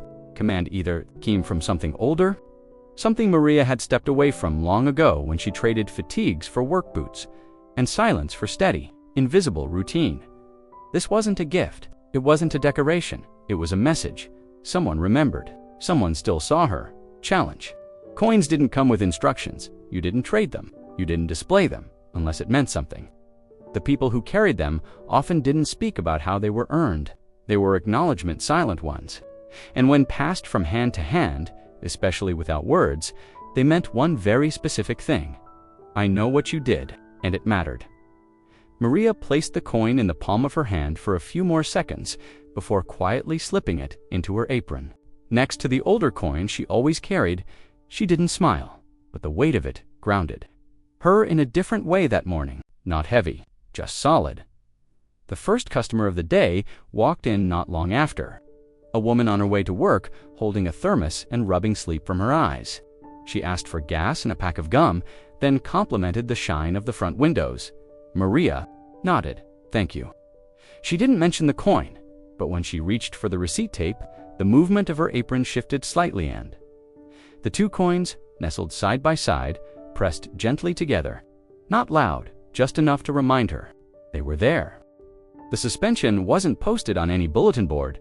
No morning announcements were made. No emails sent to the broader student body. It happened quietly, almost imperceptibly. One day, the two boys were there, at their usual lunch table near the far windows, surrounded by noise and confidence. The next, their seats remained empty. No teachers acknowledged it. No classmates asked out loud, but everyone noticed. At first, it was just whispers in the hallway. Someone said they'd seen one of the boys being called to the principal's office during third period. Another said a plain black car had pulled into the school, lot no markings, tinted windows. Someone else claimed they saw one of the mothers. Outside the main office, her arms folded, her lips pressed in a line that looked more like disbelief than anger. She didn't come in. She waited just outside the door, talking to no one, eyes locked on something far away. By the next morning, both teens were absent. Not sick, not on vacation, just absent. There was no drama, no confrontation. The administration issued a brief statement to the faculty behind closed doors. Something about a pending disciplinary review. No further details were provided. No press. No incident reports filed in public view. But the phone calls had happened. That much was certain. Both families received them within 24 hours of the visit to the gas station. Not from school officials, not from local police. These calls came from somewhere else. Agencies not based in the county. The kind that didn't need to explain how they obtained information. The kind whose calls are short and quiet, with names not repeated twice. The parents weren't prepared. They had seen the video, of course. Most of the town had. Some had even tried to laugh it off in the beginning.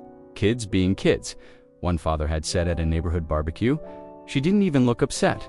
But after the call, things shifted. Those same parents stopped returning certain text messages. They skipped their usual coffee meets. The boy who once bragged about his follower count deleted his social media accounts entirely. His phone was returned to him with no explanation, but the device had been wiped clean.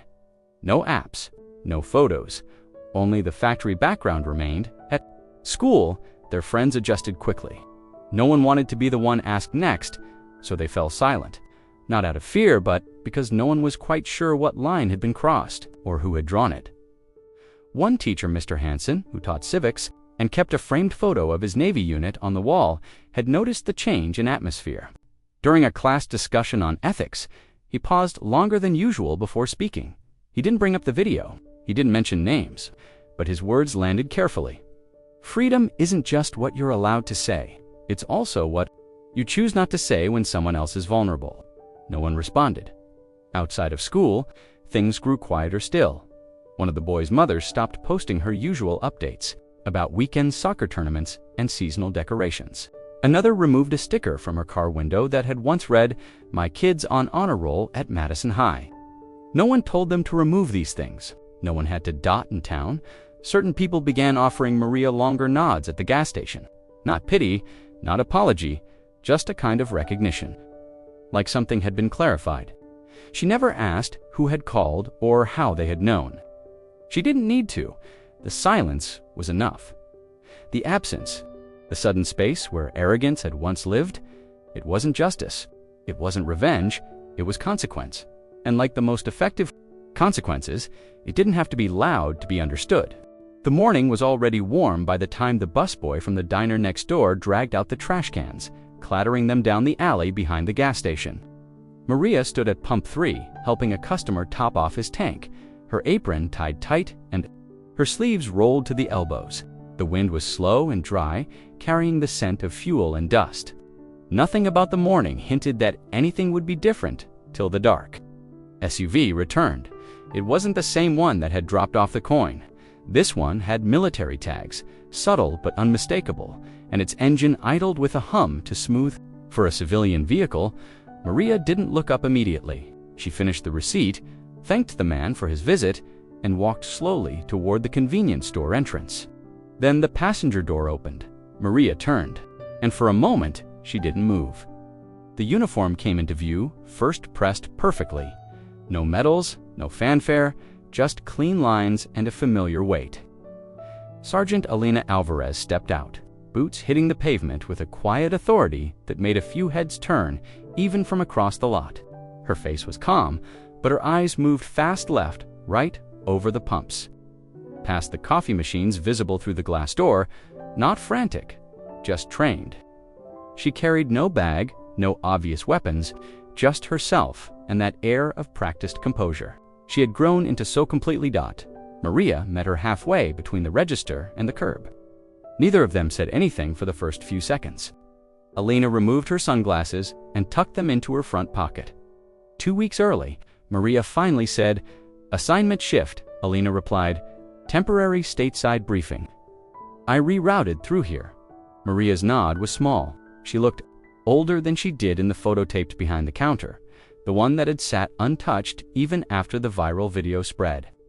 Her eyes had more weight to them, now not sadness, exactly, just a knowing heaviness that only people who have endured without complaint seem to wear. Alina opened her arms, and they embraced. Not dramatic, not long, just firm, solid. Like both of them were bracing the other without needing to say what. For afterward, Alina took a slow step back and glanced around the station. Her eyes moved from pump to pump, then toward the cameras under the canopy. She looked down at the concrete, noticing things, mapping, not judging. Maria followed her gaze, then said, "Same red F-150, same bus driver, same manager, pretending not to see." Alina didn't smile, and the teens, two gone quiet. One still circles late at night. That was enough. Alina nodded. They walked together back toward the front of the station. A man sitting outside the diner, sipping coffee and watching from behind his sunglasses, straightened slightly when he saw the sergeant walk past. A delivery driver tilted his head. Someone across the street pulled out their phone not to film, just to be ready.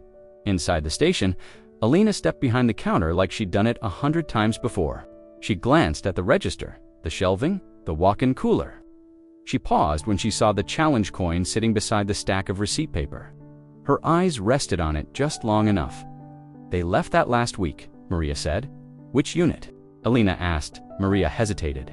"I think they rotated out of Fort Beaver." Alina nodded slowly. "Then I won't ask who sent it." For the next hour, they worked side by side without discussion. Alina restocked water bottles. Maria rechecked the receipt roll. Customers came and went, most unaware of the exchange that had taken place. But those who knew Mr. Henry from the late bus route, Mrs. Ruiz from Pump 6, watched from a respectful distance. They didn't interrupt. Elena's presence didn't fill the air with drama. She didn't arrive with threats or declarations. Her uniform didn't need to explain itself. It was her posture, the way she stood, slightly turned toward the door, always aware of her mother's position behind the counter. The way her voice, when she spoke, remained level and calm, but unmistakably firm, like someone who had been tested. In places where certainty meant survival, Maria didn't ask how long she'd stay. She didn't need to. Some returns don't come with timelines. Some are just understood. The first sign was the bell above the door. It didn't clang as loudly anymore. People began easing it open, instead of letting it swing wide on the hinges. They came in quieter, lighter on their feet. The usual hum of chatter and music from car stereos out at the pumps seemed to dip to view, like the volume of the whole place had shifted a few notches lower without anyone saying it aloud. Even the teenagers, those who used to cut across the lot, laughing too loudly, tossing candy wrappers near the trash can, now walked a little straighter, their voices lower. Not afraid, just aware. Maria noticed it most during the early shifts, the small things. The way someone would pause to hold the door behind them, even if she was 10 feet away, or the customer who used to toss his change on the counter, now placing it gently into her palm, saying thank you in full syllables, not just a nod or grunt. The register drawer stopped, slamming. Coffee lids were put back in their stack, not left scattered. Someone even picked up a dropped bag of chips once without being asked. No one mentioned the video anymore. No one brought up the black SUV or asked who the woman in uniform had been. But they didn't need to. The change wasn't in what people said, it was in what they didn't. The local tow truck driver, Ron, who always used to leave his engine idling at pump 2 while he came in, for gum, now shut off the engine completely and waited until she made eye contact before walking inside. He didn't say much, just nodded, eyes flicking toward her apron pocket where the fabric had thinned from years of wear. Maria nodded back. Mrs. Ruiz still came by, same as always, bought her scratch tickets, waved politely, asked about the weather, but she too had softened. Less fuss, less small talk for the sake of noise. And her glance always lingered on Maria's face now, like she was checking just in case if today was better than the last. Even the radio behind the counter seemed to adjust. Where it once played commercial pop and over-energetic morning talk shows, Maria had turned it down to a soft instrumental station, the kind that played familiar piano covers of songs no one admitted they liked. Customers didn't complain. Few hummed along.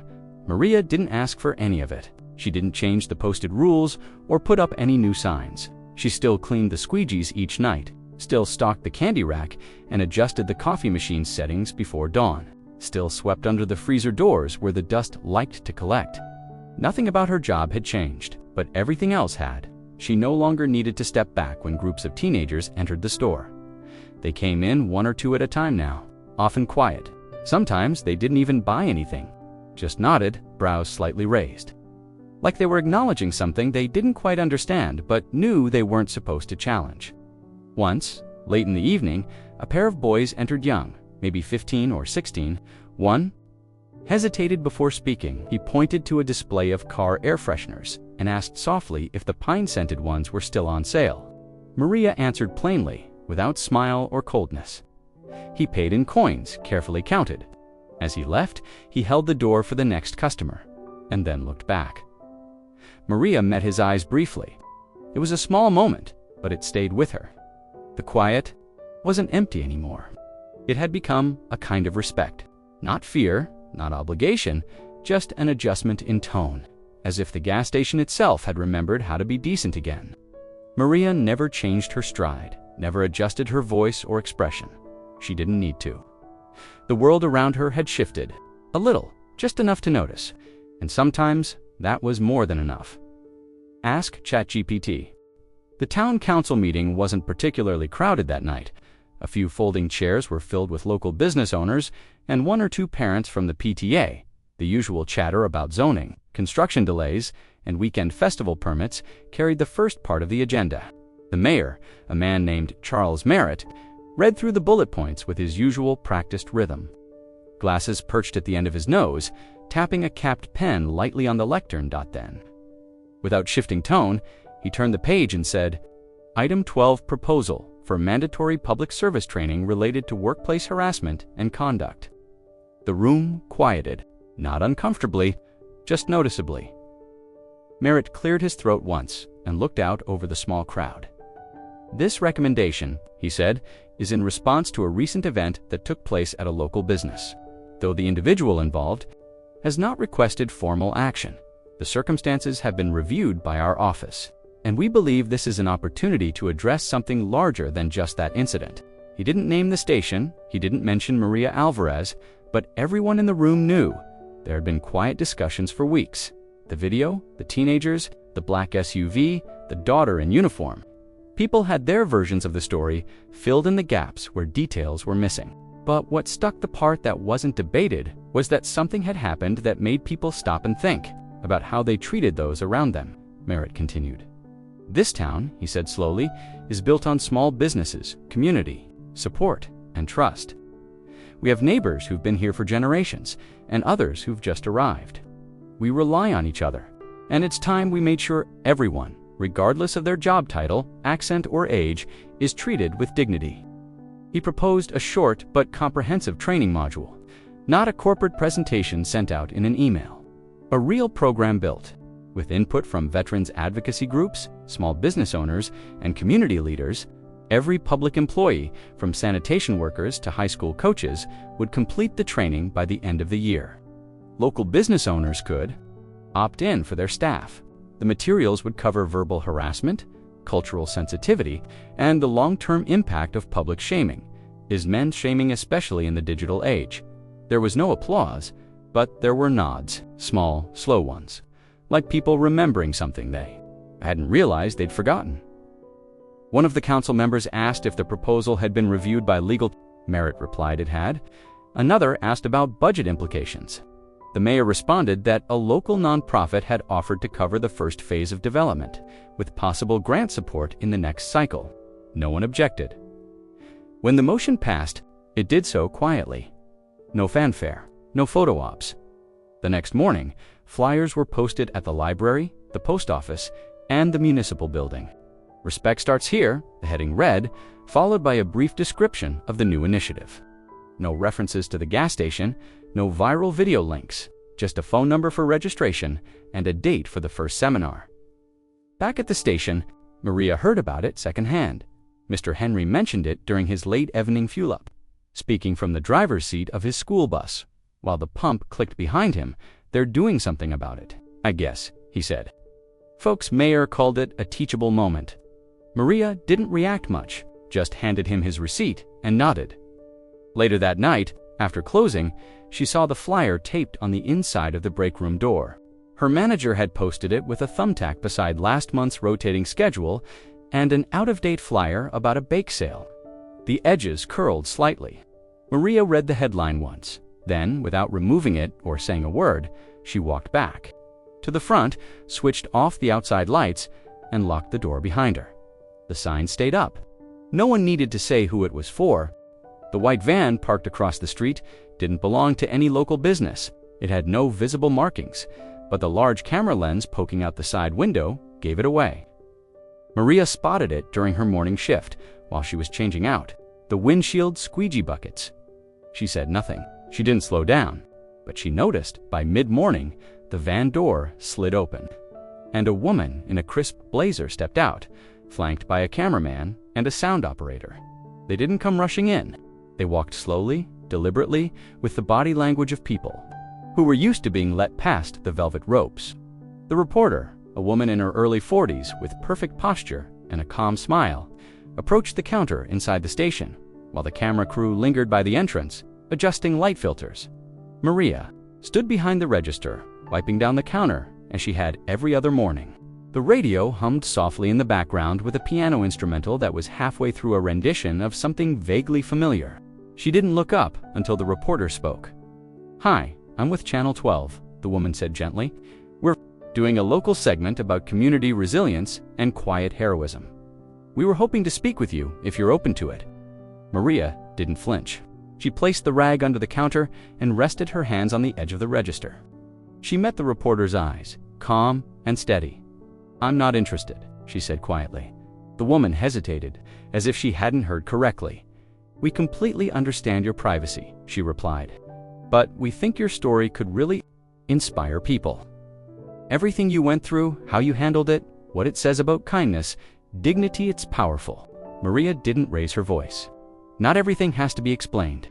The words sat there for a moment, unmoving. Final dot, the reporter tried again, this time a little softer. "We've spoken to others in the community. Your daughter, her service record. What happened here, it's something people should hear in your own voice." Maria's jaw tensed just slightly. She turned her head toward the front window, where the camera crew still waited. One of them had raised the camera to shoulder height. A red light blinked faintly from the side. "You should go," Maria said. The sound in her voice was not anger. It wasn't fear. It was quiet, firm, and not open to interpretation. Like the way a door closes behind someone and the latch clicks, just once. The reporter looked at her for another moment, then glanced down at a notepad she hadn't yet opened. "Of course," she said finally. "Thank you for your time." Maria nodded once as the woman turned and walked out. The cameraman lowered the lens. No footage had been taken, no scene had been filmed, and no one would be quoting Maria's words on air. Outside, the van started up again. It pulled away slowly, merging into the mild morning traffic that drifted past the station, like it did every day. Inside, Maria returned to the register. She adjusted the placement of a stack of scratch ticket envelopes, restocked the gum near the front. A delivery man walked in moments later, asking where to set down the crates of bottled water. Maria pointed toward the back hallway, said thank you, and didn't mention the news crew. She never brought it up to her manager either. No report, no complaint.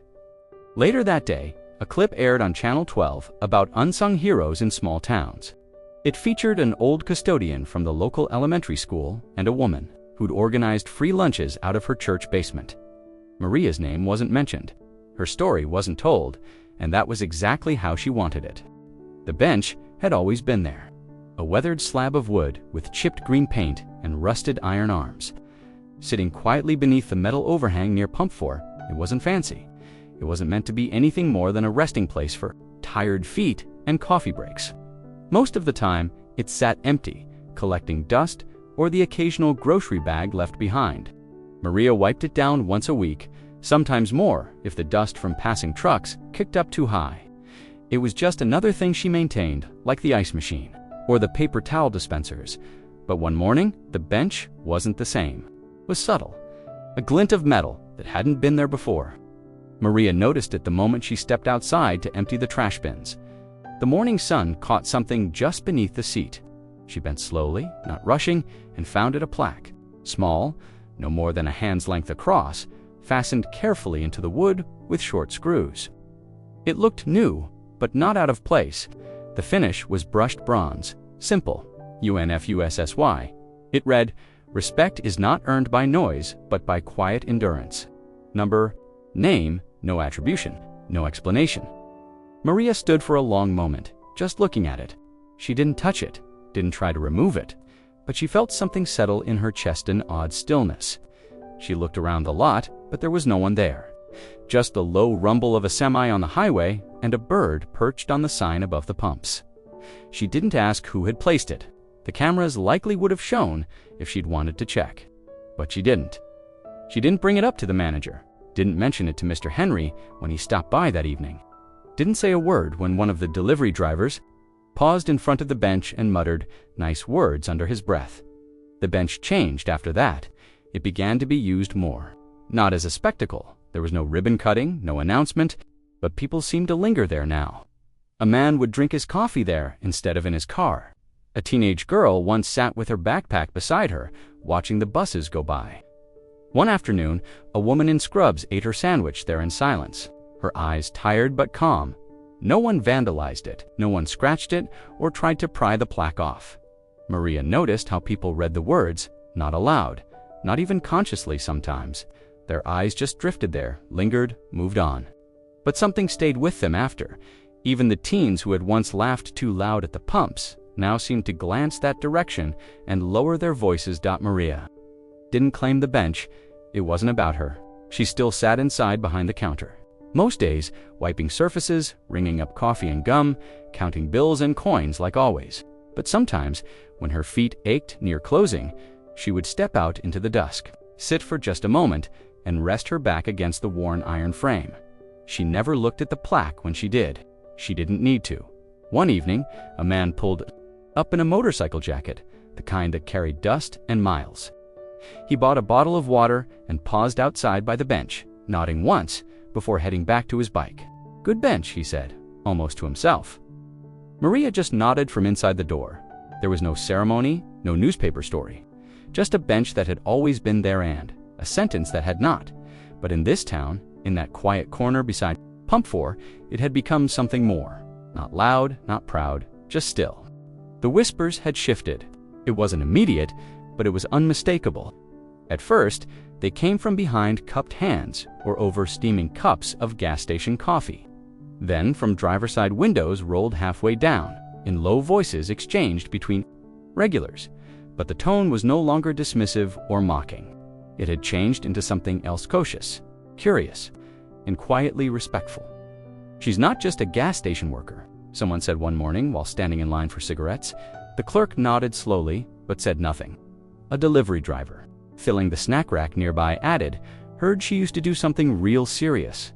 Before this, they didn't say what this was. They didn't have to. Rumors had started circulating weeks earlier after the black SUV. After the silent men in plain clothes, after the video mysteriously disappeared from most public platforms, There was no statement, no headline.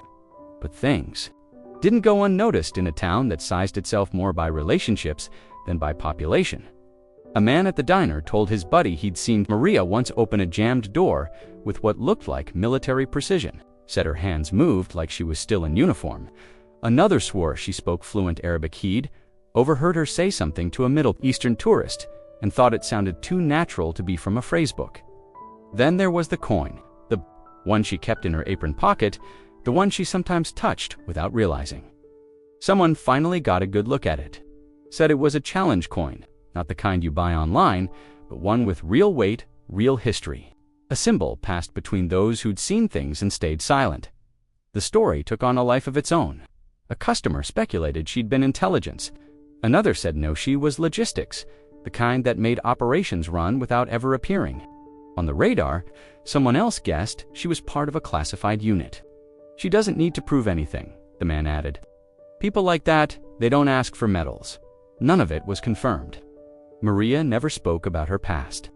When people asked her how long she'd worked there, she'd say, long. Enough. When someone once said, "You remind me of someone who served," she only smiled faintly and returned their change without comment. Teenagers who once sneered now averted their eyes. Grown men held doors open without irony. Women with children thanked her for small gestures, wiping down a handle, letting them wait inside during rain. And Maria never changed her routine. Still mopped the floors the same way, still rotated the sandwich fridge like she had the first day she was trained, still refilled windshield fluid and adjusted pump signage without fuss. But she noticed the glances, the softened voices, the respectful space people gave her now.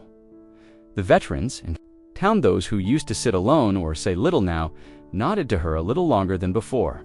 One left a folded flag pin on the counter one evening, said it didn't belong to anyone anymore, and maybe she could keep it for luck. She picked it up slowly, didn't refuse it, just placed it beside the register, where it stayed untouched. For days, Mr. Henry the bus driver once said on his way out, "Whatever you were before, you're still carrying it well." Maria didn't answer, just pressed her palm briefly to the spot where the coin rested in her pocket and gave a small, almost invisible nod. The whispers would continue, no doubt. They'd grow, evolve, maybe fade over time.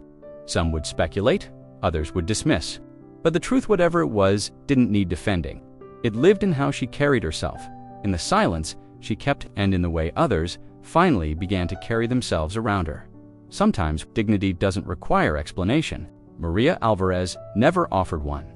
The phone sat in the same drawer it always had, second from the top, beside the rolls of receipt paper and the spare ink cartridges for the lottery machine.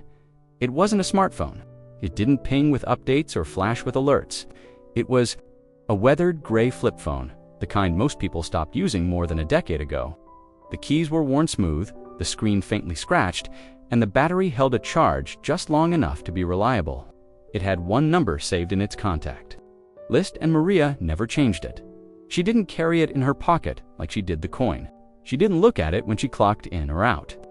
Most days, she forgot it was there at all end till it rang, and when it rang, it never rang more than once. Always a single chime, never a voicemail, never a repeat. The first time it rang was after the teens had posted the video. Before the black SUV, before the plaque, just a single note of sound that barely cut through the hum of the station's fluorescent lights. Maria had reached into the drawer, flipped it open, and read the screen. Restricted? She didn't answer. She didn't have to. The call was not about conversation.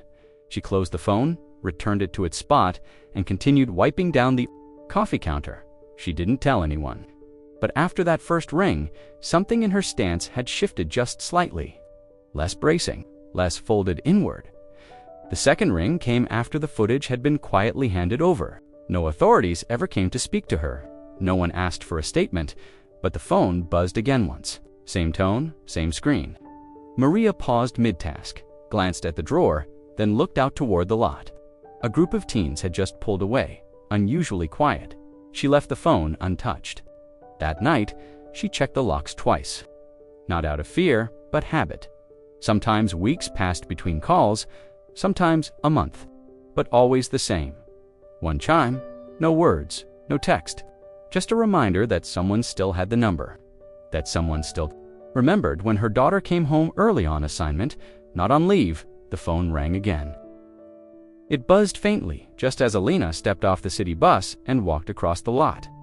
Maria had been behind the register. She didn't react to the call.